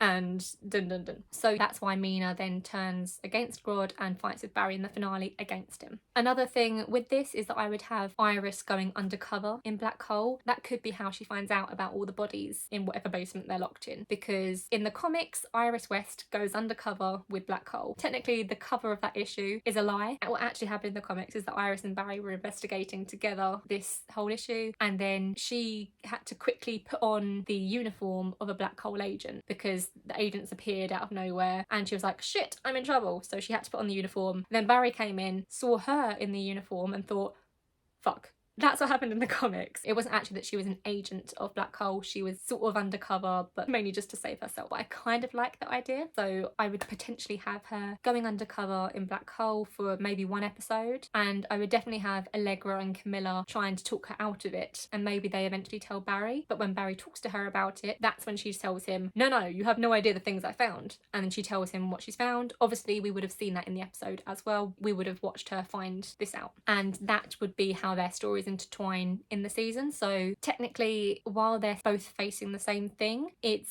only really the last 2 or 3 episodes of the season that Barry and Iris's storylines properly intertwine. So they have their own separate storylines for the majority of the season, and I think that would be quite nice. Again, it gives Iris her own agency and Barry can do his Flash thing. So the Black Hole agents would be a thing like in the comics. They would have humans there as they do in the show, but I also would keep the metas in. The light metas, they're fine. To be honest, I kind of like Sunshine. I think she looks quite good. The suit is quite fun, and I just think she's quite a good meta. I would potentially keep her and the other light metas, fair enough. And sure, you can do Allegra's backstory with Esperanza, but maybe not an entire episode on it. It's just to give Allegra more depth as a character, but we're not focusing on her because Allegra is not a regular. She's a recurrer, okay?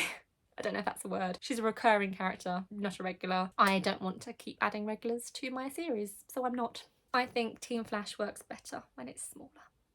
So at the end of the Black Hole storyline, Wally West will come into it. I think the show needs more Wally, so here he is. Wally West is going to come into it and help Barry and Mina defeat Grodd. However, Grodd is going to mind control Wally, and something is going to happen which happened in the comics for a different reason, and I quite like this idea because it makes more sense for the next storyline than what they actually did for the next storyline. So in the comics, Zoom, who is Wally's reverse Flash, so he tricks Wally into running really, really fast, and then Barry has to run after him, and the amount of speed and force that they build up breaks the force barrier, and the other three forces emerge from that. That happens in the comics, and I quite liked how that happened with Zoom tricking Wally into it and Barry and Wally having this flash war. However, I don't want to see that in the show. I want Wally and Barry to be friends. So in my version, that sort of happens, but Grodd is mind controlling Wally to fight Barry and Mina so that Grodd can complete his evil plan. So Mina would eventually get knocked out in some way, and Barry would run after Wally. So they would build up enough speed and the force barrier would shatter, and there would be a speed force storm. This is very important. Remember that. So I would like to have more of Wally in the back half of season 6 anyway. I don't want him just appearing in the finale because that just seems like fan service rather than Wally being there for a reason. So I think maybe the last 2 or 3 episodes Barry would have called him and said, look, I think I need some help here. I mean, if you found out that Gorilla Grodd was creating speedsters, wouldn't you be a little bit worried?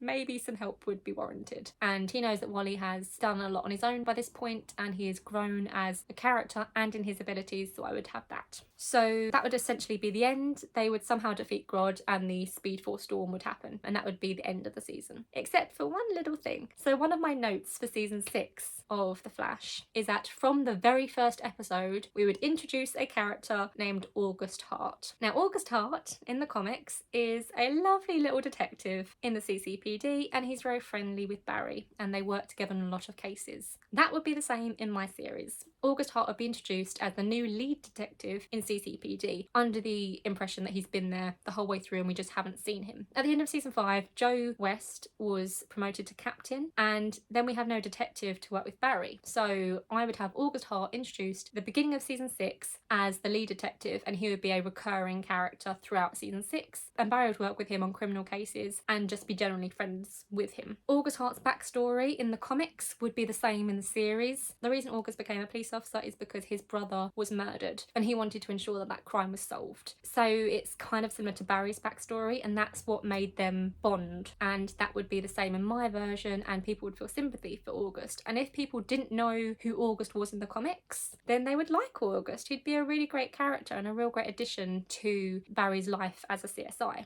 for season 6 at least. So yeah, that's just something to mention. August Hart would be in season 6. Now it's time to move on to season 7. Season 7. Probably the worst season of television I have ever, in my life, forced myself to sit through. Nothing on The Flash has ever been, or ever will be, as bad as season 7. I don't think I could ever watch it again, and I'm hoping to make it better. And to be fair, it's not a high bar, so no matter what, my season's already better. So, in the series, the Forces storyline that everybody loves to bits is the first arc, and then the second arc that lasts all of 2.5 episodes is Godspeed. So, in my version, believe it or not, bear with me here, bear with me, the first arc is still the Forces, but it's different. Just wait, I promise you it's better and different. My version story is much closer to the comics story, and I know what you're thinking, nobody liked the comics version. In fairness, I don't remember myself liking it when I first read it. I just wanted it to be over, but looking back on it, even before season 7 of The Flash aired, looking back on that comic storyline, I like it more in retrospect than I did when I was reading it, because I do think that it had great potential in that story. So I will be doing a Forces storyline, but just bear with me, because again, as I say, I'm trying to keep my series as close to the original as possible. It's just where things really don't work, I'm just scrapping it completely, like I did with the Mirror Mistress thing, because I don't want Iris stuck in the mirror world for half a season. It's stupid. And I also don't want Iris being missing with time sickness for an entire season. So I'm changing the story up, but it is still staying the basic bare bones. So as I said, at the end of the last season, there would be a Speed Force storm, and one of the last shots of that storm would be people getting hit with lightning. One of those people would be August Hart. He would be hit with lightning, and we will get to that in just a moment. But for now, the Speed Force storm was caused because Barry and Wally raced too much and broke the force barrier, releasing the other three forces. Now, in the comic storyline, the forces were essentially the same as what they did in the show, except that they didn't look quite as bad as the Fauerza thing. I just didn't like that at all. I don't understand why they did that. They didn't even need CGI for that character. None of the forces needed CGI. So what happens in the comic version, just a brief overview, the three forces get released and they choose their new avatars. Barry is the avatar of the Speed Force. Let's get that clear. The people who have the force in them are not gods. They are human beings and they are avatars of the forces. That is what it is. That's it. Barry is an avatar and all the rest of these people are as well. So you've got Fauerza, who is the avatar of the Strength Force, and she is a badass bitch who doesn't need help from anyone. She is amazing. You have Psyche, who is the avatar of the Sage Force, and you have Steadfast, who does not have a real name. Fauerza and Psyche both have actual names. I think their names may possibly be the same as in the show, but I cannot remember, to be honest. Steadfast, the Still Force user, does not have a name. We never find out who he really is. So the basic overview of the forces storyline in the comics is that the three forces have been awakened and only one can survive. The reason that the Strength, Still and Sage forces were hidden away behind the force wall was because only one force can be dominant and the rest of them have to be hidden. So the Speed Force won the last round and was queen of the world. But these forces have awakened and been released from their prison and they are intent on surviving at any cost. So they choose their new avatars and these avatars are basically meant to fight it out between them, and once there are no avatars left for a force, that force is supposed to be dead, sort of. So in the comics, Steadfast is immediately an ally to Barry. Fauerza is initially hesitant and doesn't really want to have anything to do with him, but then does become an ally. Psyche is essentially a villain. I don't remember him being the overarching villain, but he was villainous. He wasn't a good guy. And also, Black Flash appeared. He was sent by the Speed Force because Barry didn't do the job. So he was sent by the Speed Force to try and kill the other avatars, and that's something I really liked, so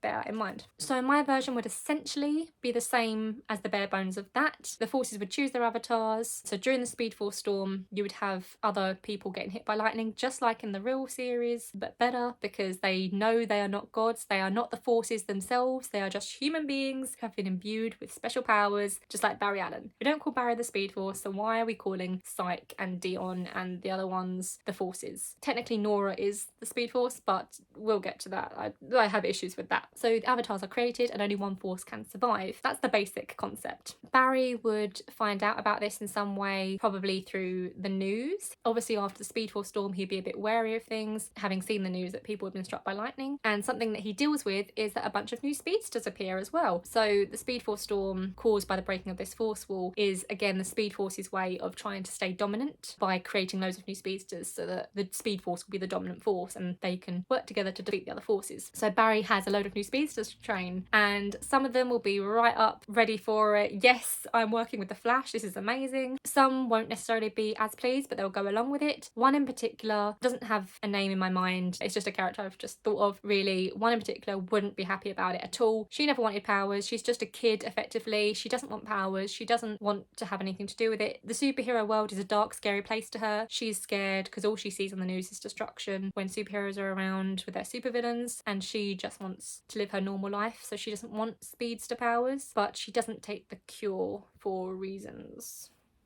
I don't think they let her, let's just be honest. Let's just say that. They don't let her take the cure because she's a kid. I don't know. Maybe they say to her, just try it for a bit, train with us. If we take away your powers, there's no giving them back. So just try it and see if you like it, and then we can take your powers away by the end of this if you still really don't want to be a speedster. But yeah, so Barry and Team Flash are training speedsters, and Mina Dewan would come back in the first half as a recurring character to deal with that. In the comics, she's also involved in that. That's how she got her powers in the comics with the Speed Force storm, and she worked with Barry to train all these new speedsters as well as herself. So she would be instrumental in helping Barry to train these new speedsters. And that's just something that's sort of going on during this arc. Don't think too much about it at the moment. It's just a background thing that's happening. It's a subplot that leads nowhere in the first half, but it's important to know. So whilst they're tracking down all the new speedsters, Barry sees on the news something about someone in South America who has been struck by lightning but doesn't have speed force powers. She's not a speedster. This is weird to him, so he goes down to investigate. In the comics, when he's doing this, Iris goes with him, but I want her to have her own storyline. Haven't really thought of what it would be, but I just want her to have her own thing. So Barry goes to investigate and meets Fwerza. She's the first person he meets of the new forces, and that would be episode 1, him dealing with the new speedsters and him meeting Fwerza. And so he will try to be friendly with her, but she wants nothing to do with him because America has all the superheroes, like the Flash, Superman, all these people are America's heroes. And yes, in Superman and Lois, Superman is a world hero, but let's be real, in the Arrowverse with Supergirl and with Flash and with Arrow and with Batwoman, they're all very localized to their cities. I don't remember Barry going outside of Central City a lot, so she's annoyed that he can run anywhere in an instant and he hasn't helped her country at all with the people that need help there. And he sort of maybe gets a bit, okay, that's understandable, maybe I should think about that more and reach out a bit more to other people who might need my help, not just Central City. But that's not the storyline here, so that's just a side note. So Fwerza doesn't want any help from him, she doesn't want anything to do with him, she wants him to just go away. She's dealing with something on her own and he tries to help, and then eventually he has to help and he helps her at the end and they defeat it together. But maybe they fight as well, because I think the Strength Force and the Speed Force fight, which happens in the comics, is quite good, and I think that could work quite nicely. But she obviously doesn't kill him at the end and he doesn't kill her. It's just a, okay, I get it, you want to be left alone sort of thing. In episode 2 of my 6 episode arc, Barry would meet Psyche, and it would basically be the same storyline as the comics with this, or at least as much as I remember of it. So in the comics, Psyche pretends to need Barry's help. Psyche is the Sage Force user, which anyone who's seen season 7 and hasn't scrubbed it from their memory will know. So Psyche pretends to need Barry's help. There's this casino run by a bad guy who has stolen money or something along those lines, and he wants to get that money back to the people or something like that. Barry just believes him outright. He's like, yes, finally a Force user who is a nice person I can deal with. And Barry by this point still isn't understanding what the Forces thing is. He's like, why have they got different powers when they've been struck by lightning? They should be speedsters. He's not fully understanding the situation yet. So he helps Psyche with his mission, only to find out that Psyche is actually the bad guy and he's just trying to steal money for himself. And then he attacks Barry at the end when Barry finds out, because he can. Psyche is a bad guy. Psyche is going to be the villain of this arc, and it starts in episode 2 when he attacks Barry Allen for no other reason than Barry finds out, oh, you're a bad guy. So at the end of episode 2, that is when the third and final Force reveals himself to Barry willingly, having sought him out, and that is Steadfast, the avatar of the Still Force, and they appear to save Barry from Psyche, and they do that by going into the third episode, into the Still Force. So my vision of the Still Force is very different from the show. It's mostly green, because A, green is the best colour ever, and B, the Still Force is green in its design. So Barry would be taken into the Still Force with Steadfast, and it's going to be sort of like a general cityscape, but with things phasing in and out of existence sort of thing. I think one of the last episodes of WandaVision, when she was realising the truth and things started phasing into different decades, it's kind of like that, but more of a sepia toned version. So it would be things from all different centuries, all different decades. It'd be people, houses, skyscrapers. You see some futuristic stuff in there. I can't remember from the comics. I think in the comics, to be honest, the Still Force is just the opposite of the Speed Force. It's just slow. But in my version, I'm keeping the Arrowverse version of events where the Still Force is a time-based thing. So yeah, the Still Force can see through all of time. And that is the reason that Steadfast knows the truth about what's happening and the Forces. So Steadfast would show Barry what happened with the original avatars of the Forces when they decided that it was all too much and one of them needed to dominate. And as it turns out, the Speed Force was the villain of that. So Barry is shown this by Steadfast, and Steadfast explains the situation that now that the other 3 forces are freed, they're out for revenge. And basically, the avatars need to fight each other until there's only one avatar left. And the force from that avatar will be the dominant one, and the rest of them will be sent back into the prison. So obviously Barry doesn't want that, because he doesn't want to kill anyone, and neither does Steadfast. And Barry's pretty sure that Fwerza, at least, wouldn't want that either. She's already a hero, she just didn't want anything to do with Barry. And she's not a bad person. So at some point in the episode, obviously, they go back into the real world, and even though Barry struggles to believe what Steadfast has shown and told him, he doesn't want to believe that his force, the Speed Force, is evil. And technically the Speed Force isn't evil. All the forces just want to survive, and they think that to do it, there has to be one dominant one. So that's just what it is. But at the end of episode 3, Black Flash appears and kills Steadfast. There is a slight battle there. I'm not just going to have Black Flash rush on, kill Steadfast and rush off. He's going to have some sort of battle with Barry and Steadfast. The Black Flash eventually will kill Steadfast, growl or roar at Barry, and then run off. And that would be the end of episode 3, with Barry looking at Steadfast's now dead body. And that's also when Barry believes, at last, what Steadfast has told him is true, that the forces want to kill each other because the Speed Force has just sent the Black Flash to do the job. So now we're halfway through the arc, and in episode 4, Barry would commune with the Speed Force and discover their views on it, because Barry can't commune with the rest of the forces as such, but he can with the Speed Force. And let's be clear, the Speed Force does not look like Nora Allen. I am sick to death of the Nora Allen Speed Force. Up to the end of season 3, I was fine with it, because up to that point it had appeared as different people, and at the end of season 3, when it appeared as Nora and took him into the Speed Force, it made sense because Nora was his mother, and that was someone who he trusted and who he would feel comfortable and safe with, and she wanted him to feel comfortable and safe as she took him into Speed Force prison. But after that, it doesn't make sense, and I don't want Nora Allen to be the Speed Force. And there's no human version of the Speed Force either. Let's just get out of the way as well. My version of the Speed Force, for this particular episode at least, would look like Barry. The Speed Force would appear to Barry as him, because who's better to talk you into or out of something than yourself? The Speed Force wants Barry to relate to it more, so it looks like Barry. And it would be quite interesting because it would be not exactly Barry playing evil, but Barry playing a bit more sinister. So it's not quite full on Savitar, but it's sinister Barry, and I think that would be quite fun. And it'd also provide great opportunities for the Kermit meme with Barry Allen, and who doesn't love a good meme? So during this little chat, Barry will be asking, why did you send Black Flash? What is this? And they'll do their discussion, and the Speed Force will say how painful it is that all the other forces exist, even though that's clearly bullshit. And then the Speed Force would say, if you don't do the job, I will. And later on in that episode, Barry would go to Fawurza and explain to her the situation, try and get her to see sense. She doesn't believe him. She, again, just wants him to go away. They are about to fight when the Speed Force portal opens and the Black Flash races in. And Barry instantly jumps to save Fawurza and goes after Black Flash. Black Flash and Barry fight. Then Fawurza, now believing what Barry has told her, fights Black Flash as well. And I believe in the comics they did have this sort of fight and the Black Flash died.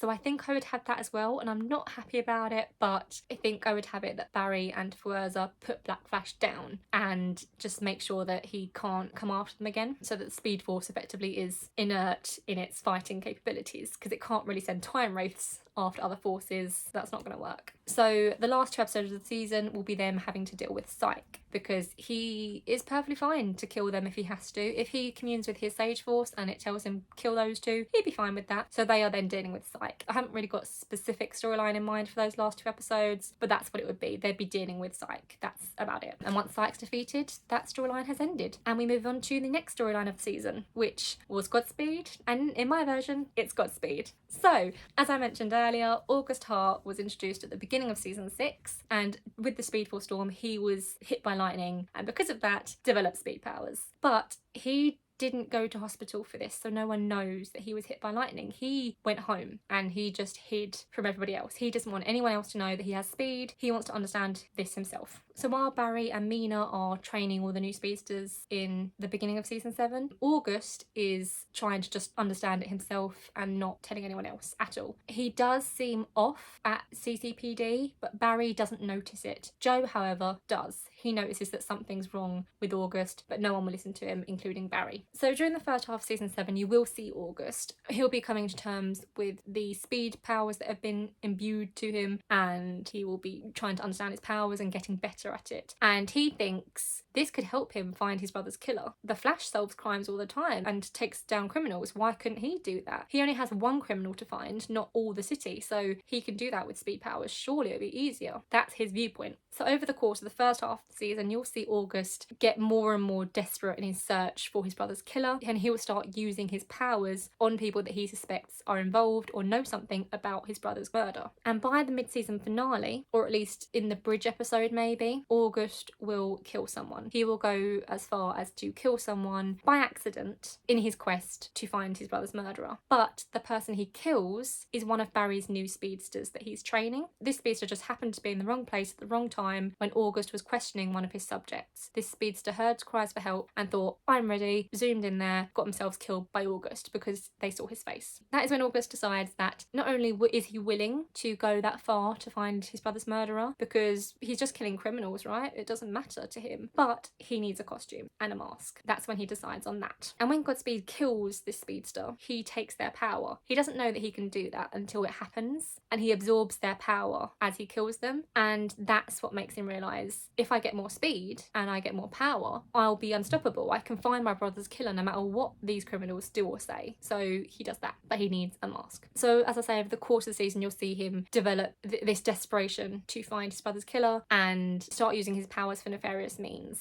until it kills someone. And then in the first episode of this arc, that's when Barry and Mina will find out that one of their new speedsters has been killed. So that's when Barry's storyline starts in the Godspeed arc. In the second half of the season, he and Mina find the body of this new speedster. The other speedsters get a little bit scared, but they're going to deal with it. And Barry can't find any trace of the Speed Force in that person. So now he's a bit concerned that someone is hunting them. And he's right, to be fair. So Barry obviously is still working at the CCPD, and he talks to August about this new body that they've found because it is a crime scene. It's something the CCPD is involved in, and Barry as a CSI, August as the lead detective of his own murder victim. Bit of a conflict of interest there. But Barry and August are working on this case, supposedly, and August realises that Barry is getting too close, so he creates clones of himself to fight Barry and distract him. Now in the comics, this is actually something Godspeed can do. Where Reverse Flash in the show can create speed mirages and Zoom can do time remnants and other people can do time remnants, this is an actual multiplex style clone split from Godspeed. That is something that he is able to do in the comics, and I'm keeping that in this version of the series, but not in the way that it was done in the actual show, because that was really poor. So the issue is when Godspeed creates all these clones, he has to share his power between them, which means that he gets slower and weaker with every clone he creates until they're merged back into him. And they are part of him. They're not a new entity, they are just part of him. Same concept as Multiplex in season 1 of The Flash. So Godspeed creates all these clones to distract Barry and stop him from discovering his identity. But because he gets weaker with the clones, he thinks, I need more power, I need more speed so I can do all this as much as I need to. So he goes to the speed lab where all of Barry's new speedsters are, and he kills them all, including the one little girl who was terrified that something bad would happen to everyone who had these powers. And she was right, and it will be a very tragic moment, and Barry will be very upset by this. Even more so as well by the fact that Mina dies in this as well. Barry comes in as Mina is killed. August can't quite bring himself to kill Barry, but he does fight him and then get away very quickly and easily because he has clones. So effectively Godspeed is at this point unstoppable and is on this revenge quest to find his brother's killer, but he's also got all this power and thinking he needs more all the time, so he's very much a villain. And Barry has this moment of crisis, which will be either an Iris or a Joe pep talk moment for him, but he will have this moment of crisis where he just doesn't believe that he's strong or fast enough to deal with it and to save everyone from Godspeed. And at this point he would know who Godspeed is. So when Godspeed is killing all the new speedsters, Mina managed to rip his mask off. So when Barry walks in, he sees that it's August who has killed them all, but he can't go after him because Godspeed is incredibly powerful, strong and fast, so he cannot go after him. So after this crisis moment, Barry's going to go to someone for help.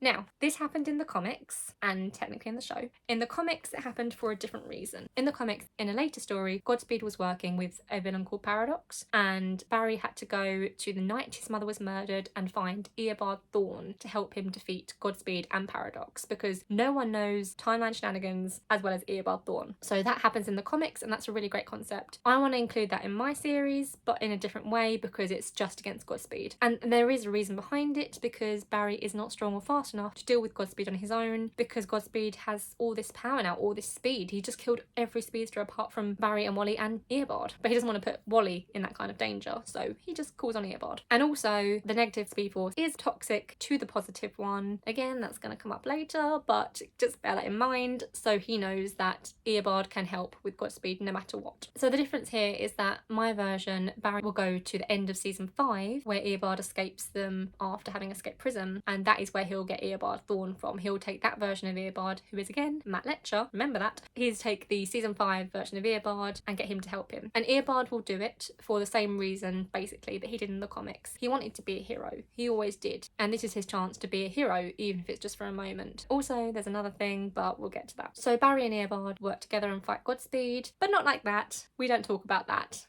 No. Godspeed creates all these clones. Barry doesn't think that they're going to be able to do it. Eobard figures out that the more clones are created, the weaker Godspeed becomes, and the weaker they all become. So it's a callback to season 1. He tells Barry, go for the primary. Find the real Godspeed and knock him out. And eventually they do that and put the metacuffs on Godspeed, defeating him at last. However, the extra bit is another piece from the comics, which I absolutely loved because I did not see it coming, and I thought it was absolutely brilliant because it's just the kind of thing that Eobard would do. So I'm including that in this series. When they've defeated Godspeed and he's in the metacuffs, Barry will talk to Team Flash. He will turn away for a moment and talk to Team Flash in his earpiece, just thinking that Eobard's gonna be fine. Godspeed asks Eobard who killed his brother because Godspeed is just so desperate to find out and to know who killed his brother. That's all he cares about at this point. He just wants to know who killed his brother. So he says to Eobard, you're from the future, right? Who killed my brother? Please, just tell me if you know. And Eobard goes, oh yeah, I know.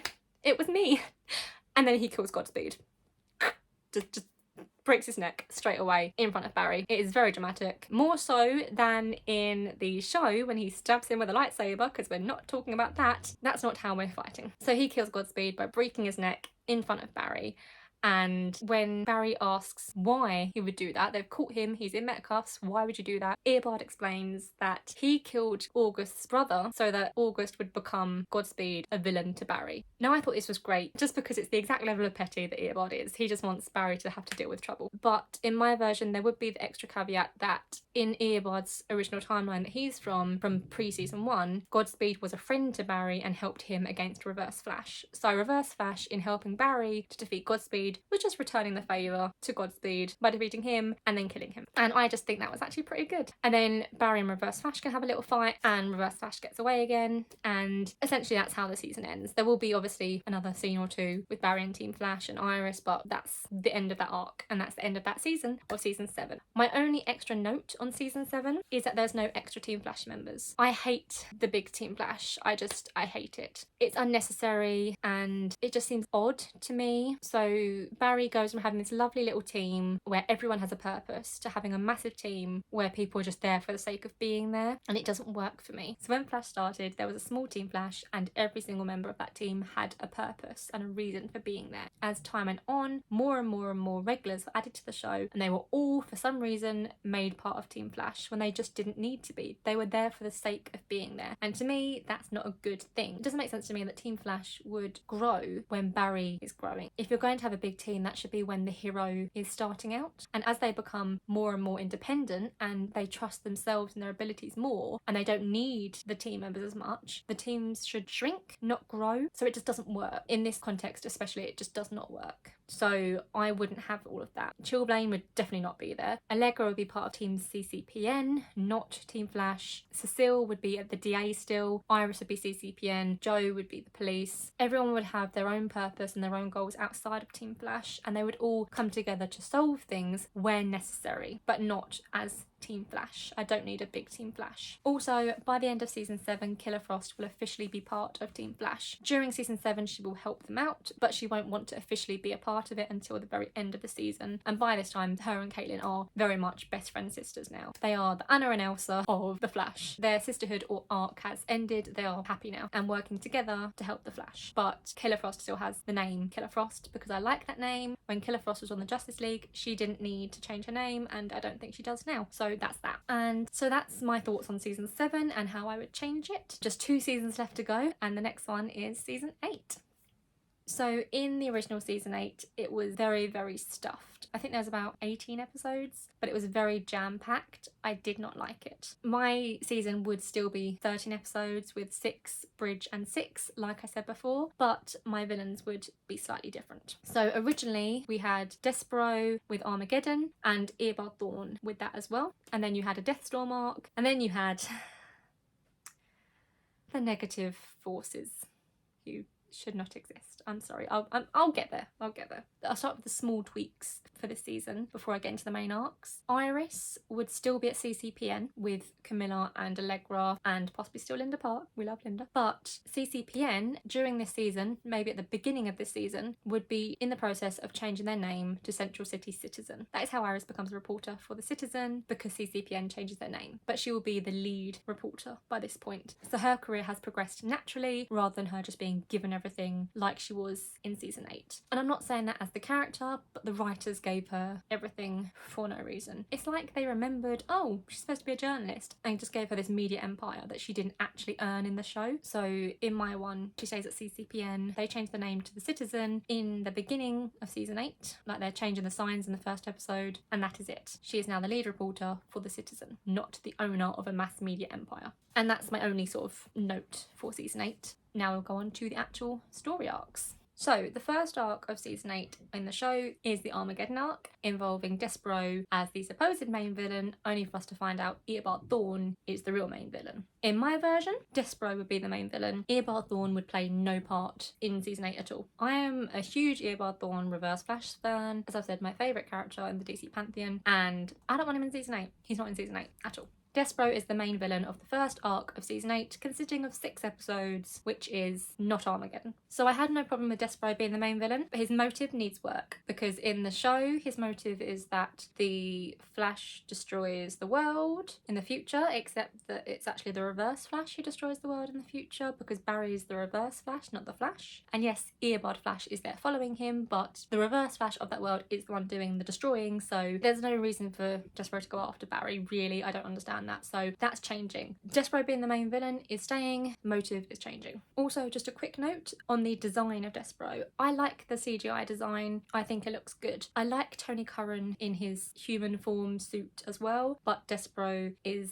an alien and he looks good as an alien. I don't know much of Despero in the comics. I know roughly about him, but I've never actually read any comics with Despero in them, so maybe he's a shapeshifter, I don't know, but as far as I'm aware, he is the big purple alien, and that's it. So I would keep him as the CGI form only when he appears on screen. And I know that's a big budget thing, but the next arc wouldn't necessarily involve a lot of CGI, maybe, so I think it would work. And also, I'm hoping that the budget wouldn't have been dropped this season, because we would have done so very well with the last few seasons. So the one thing I did like about Armageddon was that it brought back a load of guest stars like Ray Palmer, Batwoman was in it, Alex Danvers was briefly in it, Ryan Choi, Atom was in it in a comic accurate suit, which was glorious, even though it was basically just a Flash suit that had been painted blue and red. But either way, there was a load of guest stars in Armageddon, which was great. However, I didn't like the Armageddon arc, and the reason for the characters being there wasn't one, so get rid of that. Alex Danvers makes sense because of the DEO. Other than that, there's no sense made. I think it was just a bit of fan service, and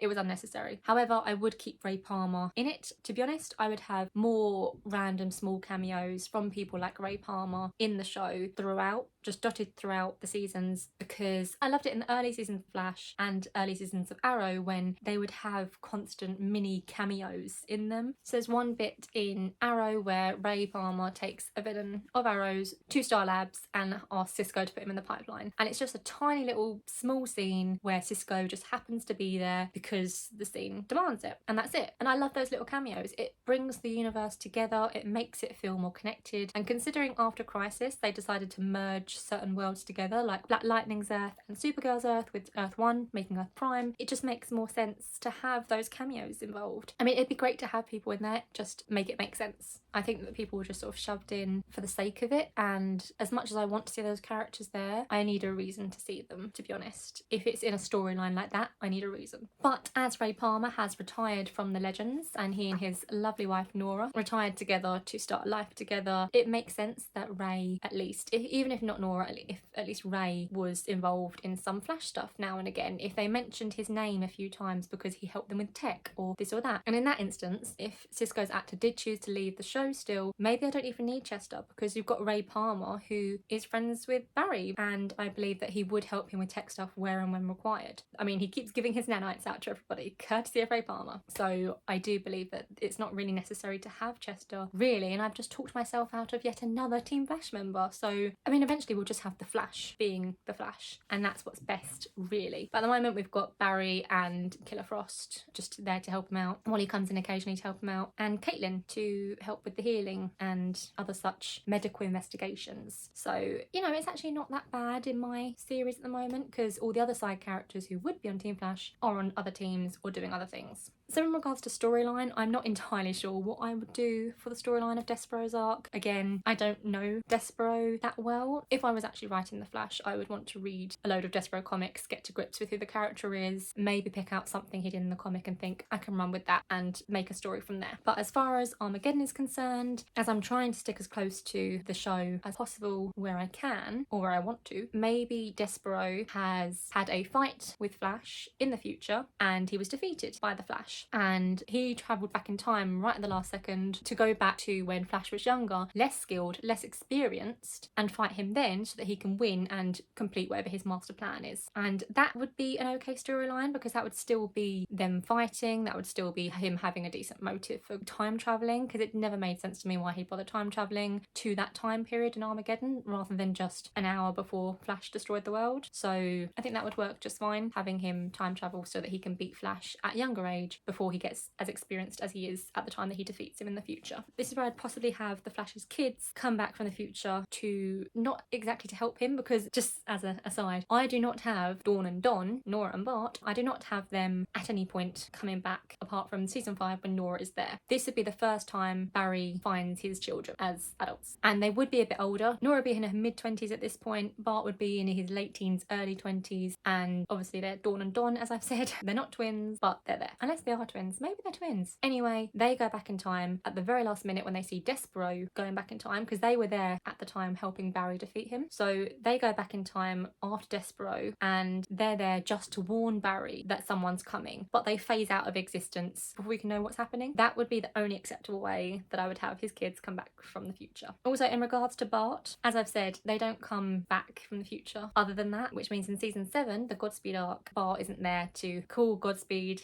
his thorn. Let's be clear, Bart's thorn is Inertia. Bart's thorn is an actual thorn. Thaddeus Thorn, Inertia, is Bart's thorn. That is Bart's reverse Flash, as it were, not Godspeed. Godspeed has nothing to do with Bart Allen, never met Bart Allen, never met any other Flash really other than Eobard as reverse Flash. So I hated that. And also the whole idea that Jay Garrick was killed by Godspeed and that's why Bart hates him and all of this, it doesn't make sense to me. Jay Garrick is already older. He's already much older. If you're saying in 2049, Jay Garrick is still very much active to the point that he fights Godspeed and Godspeed kills him and he's been helping the kid, it's just too much for me. He would be too old by that point to do anything. Season 4 Jay Garrick was tiring out and he was considering just hanging up the helmet because he was getting too tired. That Flash Time episode showed that, and it showed the effect of aging with speedsters, and that was interesting to see. I don't want them taking away from that by saying that Jay Garrick is still running around as normal 20 years in the future. And also Bart doesn't need any connection to Godspeed. He doesn't, so they can just not be a part of this story and they can just go away. After they've defeated Despero, that'll be the bridge episode, and then that will lead into the next arc. Now, in the real series, there is a Deathstorm arc in the middle, and then they have the final arc. My issue with Deathstorm goes for a while. There are some comics and some stories that I just don't think The Flash should touch, or any show like The Flash, which focuses on a singular hero. If they do a big crossover, like Crisis, like Elseworlds, all that, fair enough, they could pull it off. They have the chance. The Flash did do Flashpoint, and I think we can all agree it was nothing like the comic, and it was nothing major in The Flash. It was a single episode and it was quite poor, and I've already discussed that so I won't go into it, but that is one of the stories that I think should not be touched in a show like this. But they did it their own way and I've changed it up a bit, but either way, that's that. One of the other stories I think should not ever be touched by a show like The Flash is the Blackest Night storyline. So that is a massive crossover event. I've got the omnibus, it's huge. It's a massive event and it involves so many people dying, being brought back by Black Lanterns. Some characters turn into lanterns across the spectrum. Barry becomes the Lantern of Hope, which is a blue lantern. Wonder Woman becomes the Star Sapphire, the pink lantern. Someone else becomes the Indigo Lantern, which is the Compassionate Lantern. Lex Luthor becomes the Orange Lantern of Avarice. There's different lanterns, and that was similar to what they did in Crisis with the Paragons, except Barry was the Paragon of Love, which would technically be Star Sapphire, instead of the Lantern of Hope, which was, I think, Supergirl was the Paragon of Hope, but that was Barry in Blackest Night. So it was a massive storyline. It involved hundreds of characters. The omnibus is huge. It's not something you can make into 3 or 4 episodes of a season of a single superhero. And also, Deathstorm had nothing to do with the Flash in Blackest Night. He had something to do with someone else entirely. Can't remember who it was, but there was someone else. And he did lead the Black Lanterns. Oh, on the subject of Flash characters though, Eobard Thawne and Captain Boomerang became White Lanterns in the Brightest Day follow-up to Blackest Night, and they had to save the universe and the White Lantern. It was something. And Eobard Thawne completed his mission before they even made him a White Lantern. It was impressive.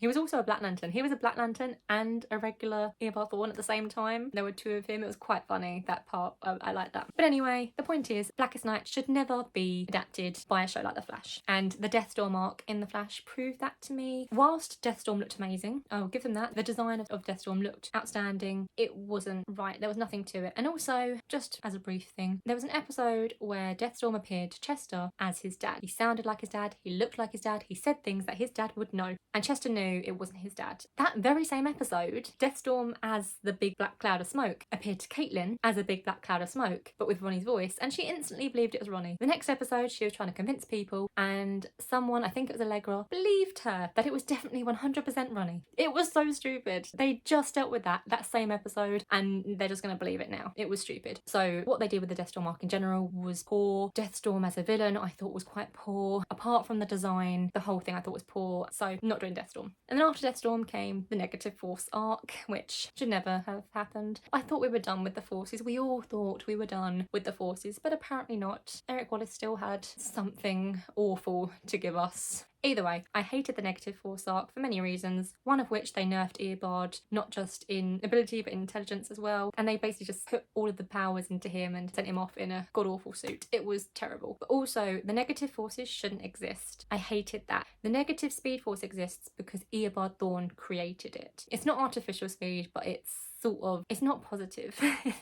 It's hard to explain. The Negative Force is hard to explain, but he created it. He created his own Speed Force. That is very much a known thing in the Flash comics and in the Arrowverse as well. So now when they're saying that all these other Negative Forces just exist, and they've always existed, and he didn't do anything, the Negative Force chose him and all this, it was stupid. It didn't work for me. If you liked it, fair enough. I hated it. Anyway, moving on. That's not happening in mine. I have 2 arcs only, and one of them's Despero, which we've discussed. The second arc of my season 8 of The Flash is The Rogues.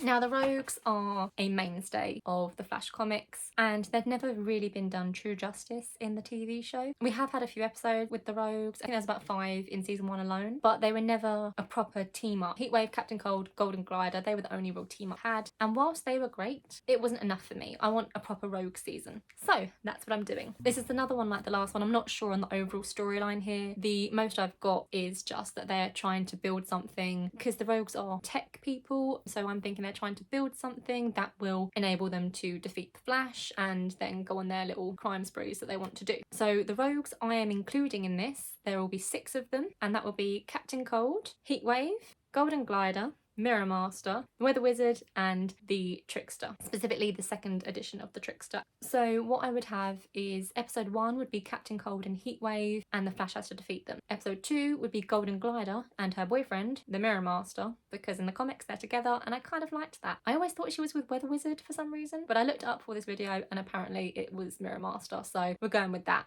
But if it's not, swap Mirror Master and Weather Wizard around. So she's with Mirror Master and they are doing something and Barry has to defeat them. 3rd episode, it will be Weather Wizard and the Trickster, and Barry has to defeat them. And at the end of that 3rd episode, that's when we see all of those rogues coming together with the spoils of their victories. Because what Barry doesn't know is that while he was fighting one pairing, the other 4 were robbing someone of some tech. So basically, all of these incidents had been distractions for Barry so they could get their ingredients and build their device. That's pretty much as much as I've got for that. Obviously, the rest of the arc would be them with the device against Barry and fights in case you know. There is one particular storyline from the comics to do with the Trickster that I would want to include if I could. There's this really scary image that I remember so clearly from a Trickster arc in the Flash comics where the Trickster makes Barry believe that his legs have been sawed off with a chainsaw, and it is a horrific image and it really sticks in my mind. And it's like the Scarecrow's fear toxin when he just sees something that's not there, and it's like that. And I can't remember how he did it, but it was something similar to that where Barry's sort of seeing what isn't there. So he's seeing himself completely legless, he can't feel his legs, they're gone. He believes that the Trickster has genuinely chainsawed off his legs, and it was terrifying to me because obviously before we knew that it was fake, we didn't know it was fake. And I was like, well, how the hell is he going to grow new legs? So I would like to do that if I could. I'd like to have that in there if possible. I think that would be good. I don't think I would have that as the Trickster Weather Wizard episode, but I would definitely have it in the back half of that arc because I think that would be a really good thing to do, and that's probably like the only bit of CGI I'd need, really, maybe.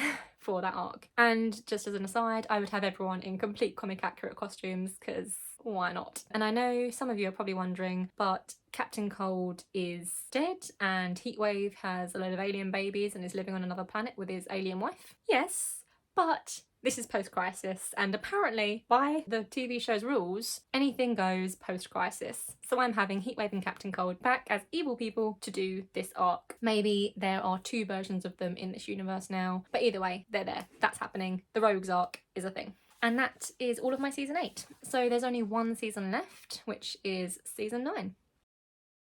Now this season's hard to critique as much because it hasn't actually finished yet on TV, but what we have had of it so far, that's critique worthy. So far we've had the Red Death arc, and we know that coming up will be the Cobalt Blue arc with a load of other villains included, but Red Death would not ever happen for me on The Flash. That is another storyline that I don't think a show like The Flash should ever tackle, and the Red Death arc proved that. Again, I've been proven right again. The Red Death arc was not good. I'm sorry to anyone who disagrees, but it just wasn't good. In the comics, Red Death is one of the Darkest Knights from the Death Metal event. And that is with the Batman Who Laughs as the leader, and then loads of other versions of Batman from other dark universes in the Dark Multiverse, and they are all amalgamations of Batman and one of the other Justice League members. Red Death is Barry and Batman put together, and let's be clear, it's a Batman villain. All of the Darkest Knights are Batman villains. Yes, they go up against the other Justice League members, but they are not their villains. The Death Metal event was a Justice League event, but they're all Batman villains. Batman's the one who brought the Dark Multiverse into the main multiverse. He's the one who unlocked that door and brought the Batmen to him. So it just shouldn't be tackled in a singular show for many reasons, but also because it just doesn't make sense. And there are ways to make it make sense, but the Flash TV show did not do that. So let's just be clear, I would not have Red Death anywhere near the Flash TV show. As for Cobalt Blue, I would like to do that, but I just couldn't slot it in anywhere, to be perfectly honest. Maybe I could swap it with something else, but I was trying to stick with what the show already did as much as possible, and I wanted the Rogues in there, so that's why that one was slotted in, and I wanted to have Grodd in there, so that was why that one was slotted in. I don't want to take away something else to put Cobalt Blue in, so it's just not going to happen. I'm sorry. As much as I do love the idea of Cobalt Blue, I just think, for me, I would want it to be a little bit more comic accurate. I don't know how they're going to do it in the show, but I would want it to be quite comic accurate in the origin of Cobalt Blue because it makes sense.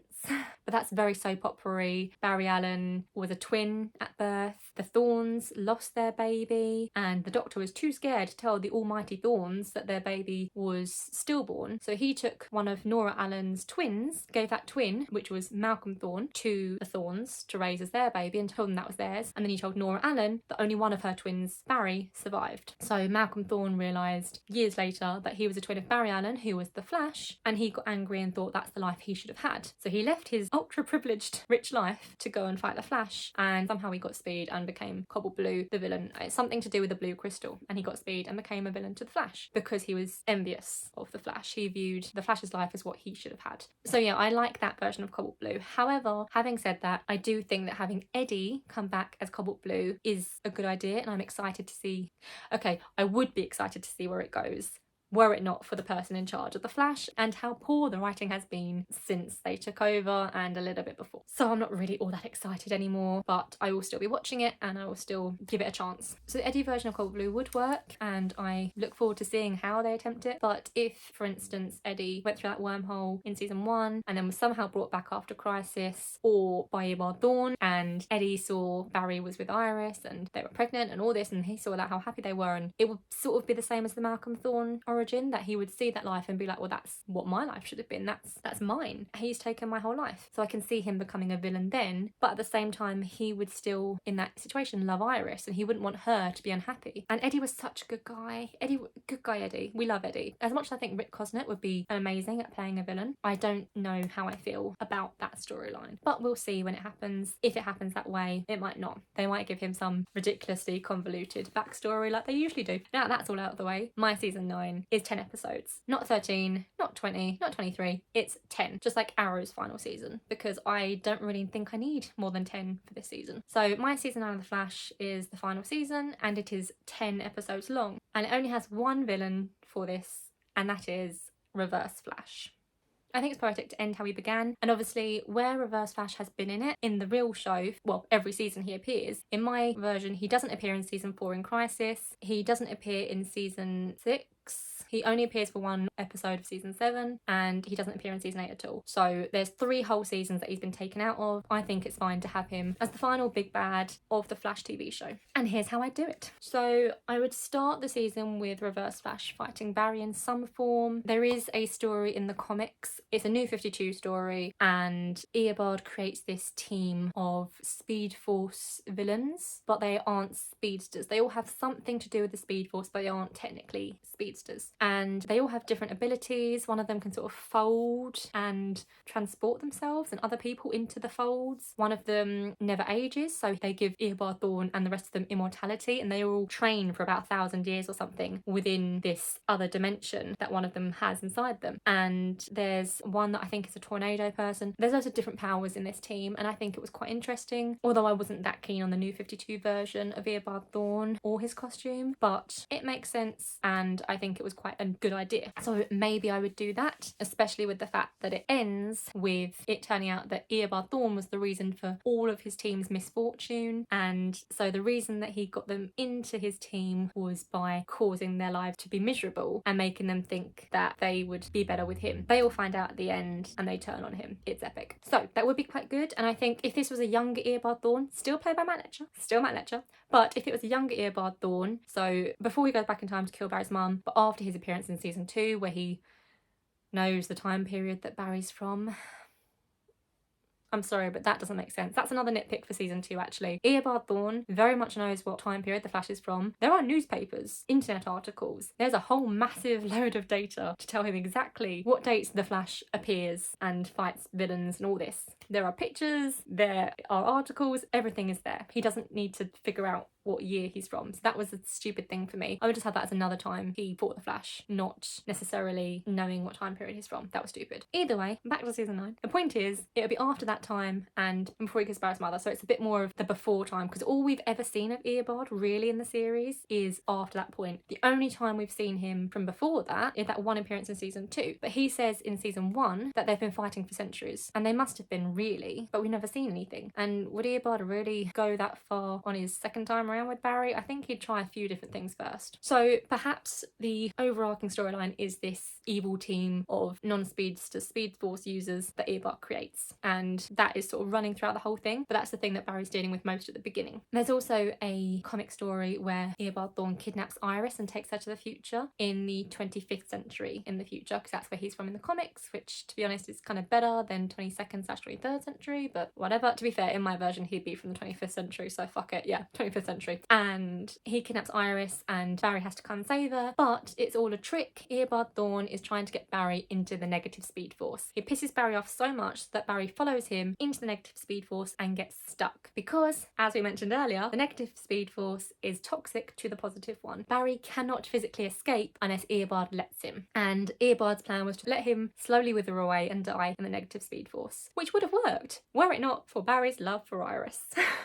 Which, to be honest, in the comic is not as bad as the show. So Barry lets the negative Speed Force take over eventually, rushes out imbued with negative energy and becomes the negative Flash. Not the Dark Flash, which we see in the Bloodwork arc on the show, but the negative Flash, where he is Barry Allen on negative Speed Force energy. And in all of that, he has a whole big fight with Eobard, and I think at that point he would be on level with Eobard no matter what, because the negative Speed Force is in him, and he is very much brutal in that arc, because the negative Speed Force, as we all know, is filled with negative emotions. That's how it works, as opposed to the positive one, which is all happiness and joy and hope. The negative one is despair and pain and anger. So I do like that arc, so I might put that in there for a single episode, maybe two, but I don't know if I'd want Iris kidnapped as such, but something along those lines. Maybe within Eobard's evil team, at some point Barry is tricked into going to the negative speed force, but then he gets out and the team thing continues. But at some point in the season, I'd say maybe halfway through, maybe episode 4, 5, 6, one of those, Barry would want to know exactly why Eobard is doing all of this. He wants to know why Eobard hates him so very much. Because remember, Eobard was in Armageddon, and we don't get that bullshit story which puts Eobard at 70 years old when he gets his powers. Seriously. Think about what Eobard said in season 1 about when he was born, and the fact that in Armageddon he said 200 years from that point, which makes Eobard about 70 when he gets his powers, let alone the at least 30 years, but definitely more than that since then. All I can say is that Eobard Thawne looks really good for a man over 100 years old. Anywho, so Barry would want to go and find out what happened to make Eobard hate him so very much. So he goes to the future, and that's where the episode ends, and the next episode is entirely dedicated to Eobard Thawne's origin story. Nothing else happens in that episode except for Eobard Thawne's story, and it would probably start with Eobard's voiceover calling back to season 1 when Barry said, "My name's Barry Allen and I'm the fastest man alive." I would have Eobard Thawne doing all of that voiceover at the beginning, because I think that'd be a nice callback for one thing, because again we're trying to harken back to season 1 in this season, and also it's Eobard Thawne, come on. Let him have his voiceover. So that would be basically whatever their origin story is. It's probably, for me, going to be the same as the comics. So Eobard is a young kid and he has a baby brother. His parents want him to look after the baby brother. He doesn't want to. He goes back in time, kills the baby brother. Goes back in time, kills his parents. There's the romance aspect, that Eobard fell in love one time in his life with a journalist who he then left brain dead.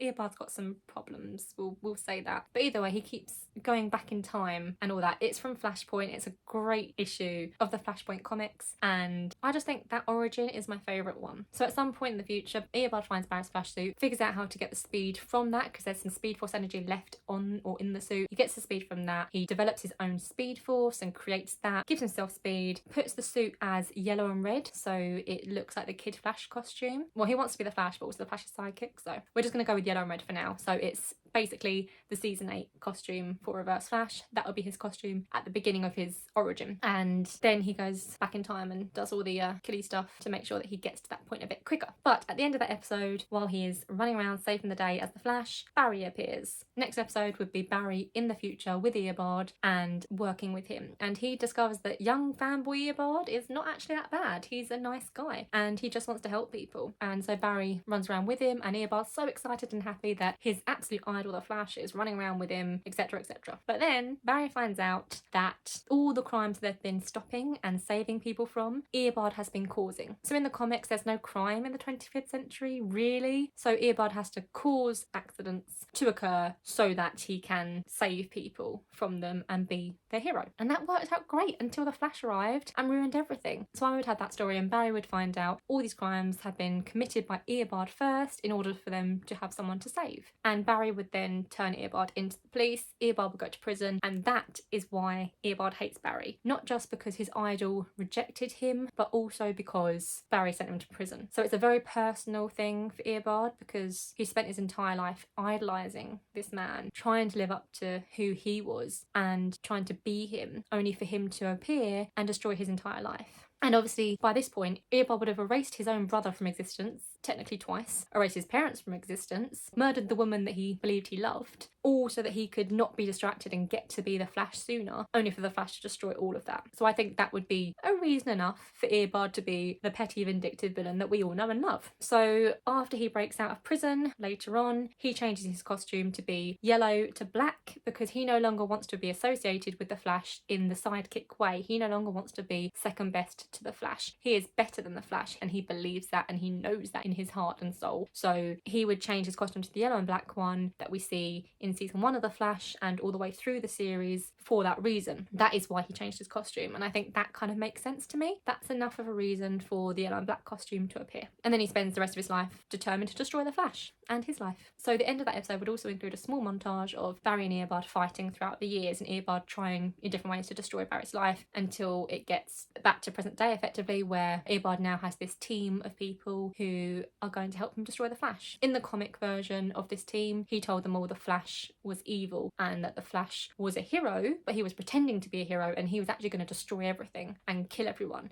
So the team thought they were doing a good thing by helping Eobard. They didn't realise Eobard was nuts. So sorry, not nuts. He's a petty, vindictive little bitch.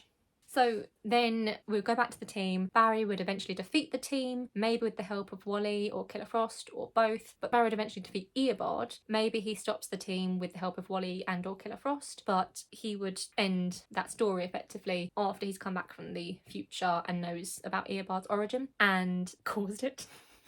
So then the team find out the truth about why they were recruited and how they were recruited. They turn on Eobard as well. Eobard is defeated by all of them, and Barry gets to finally put away his big bad, assumedly forever. Except Eobard escapes and, in a fit of rage, races back in time to the year 2000, where he goes to the house of Nora and Henry Allen, and Barry races after him, knowing already what's about to happen and knowing already that he can't stop it. Then we cut to the season 1 opener where Barry and Eobard are fighting in the house around Nora Allen, and then Barry will stop, see himself from season 1 in the doorway, tell him no, hold back. That season 1 Barry will sort of pull back a bit like he did in that season. Then Barry would continue fighting Eobard. Then Barry would take his young self out onto the street just like he has to, and then he zips off back to his own time as Eobard kills his mother and then gets stuck in the year 2000, which brings the whole thing back in a loop, back to season 1, taking everything full circle and ending where we started. I think that's quite a poetic ending and quite a good ending. It's not how the season would end, but that's how the story of that arc would end. Then we see Barry back in the present day with Iris, who is now able to announce her pregnancy to Barry of their twins. Not that she knows it's twins yet, but she's able to announce her pregnancy to Barry at this point. And we have a happy ending because he's dealt with Eobard. That should, in his mind, be the last time he has to deal with Eobard,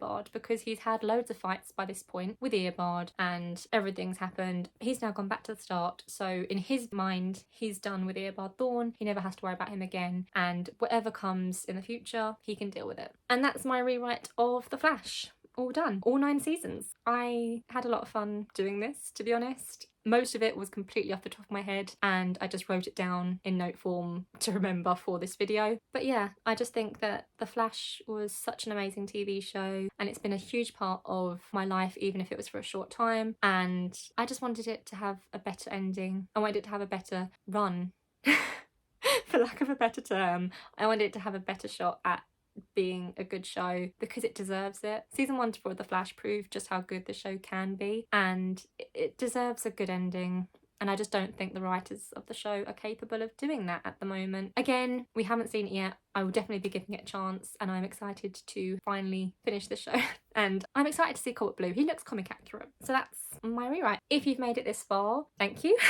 I honestly don't expect anyone really to watch this. Maybe 1 or 2 people who watch every video of The Flash they can find on YouTube, but realistically I don't really think anyone will watch this or care about this. But it was just something that I felt strongly about and wanted to share with everybody else, just on the off chance that someone else, just one other person out there, felt the same as me about this show and how good it could have been following season 4. And I hope that my version was somewhat good for you. I think that my version would be great. I would like to see that version put on screen, but the time has passed and I'm not a writer for a TV show, so it wouldn't happen anyway. But yeah, that's my story. Thank you for watching this. I might do some more videos in the future. Let me know your thoughts on my rewrite for The Flash and let me know if you want me to rewrite anything else. I'm considering rewriting Batwoman, to be honest. And I have got one other video in the works for a ranking of all the Arrowverse villains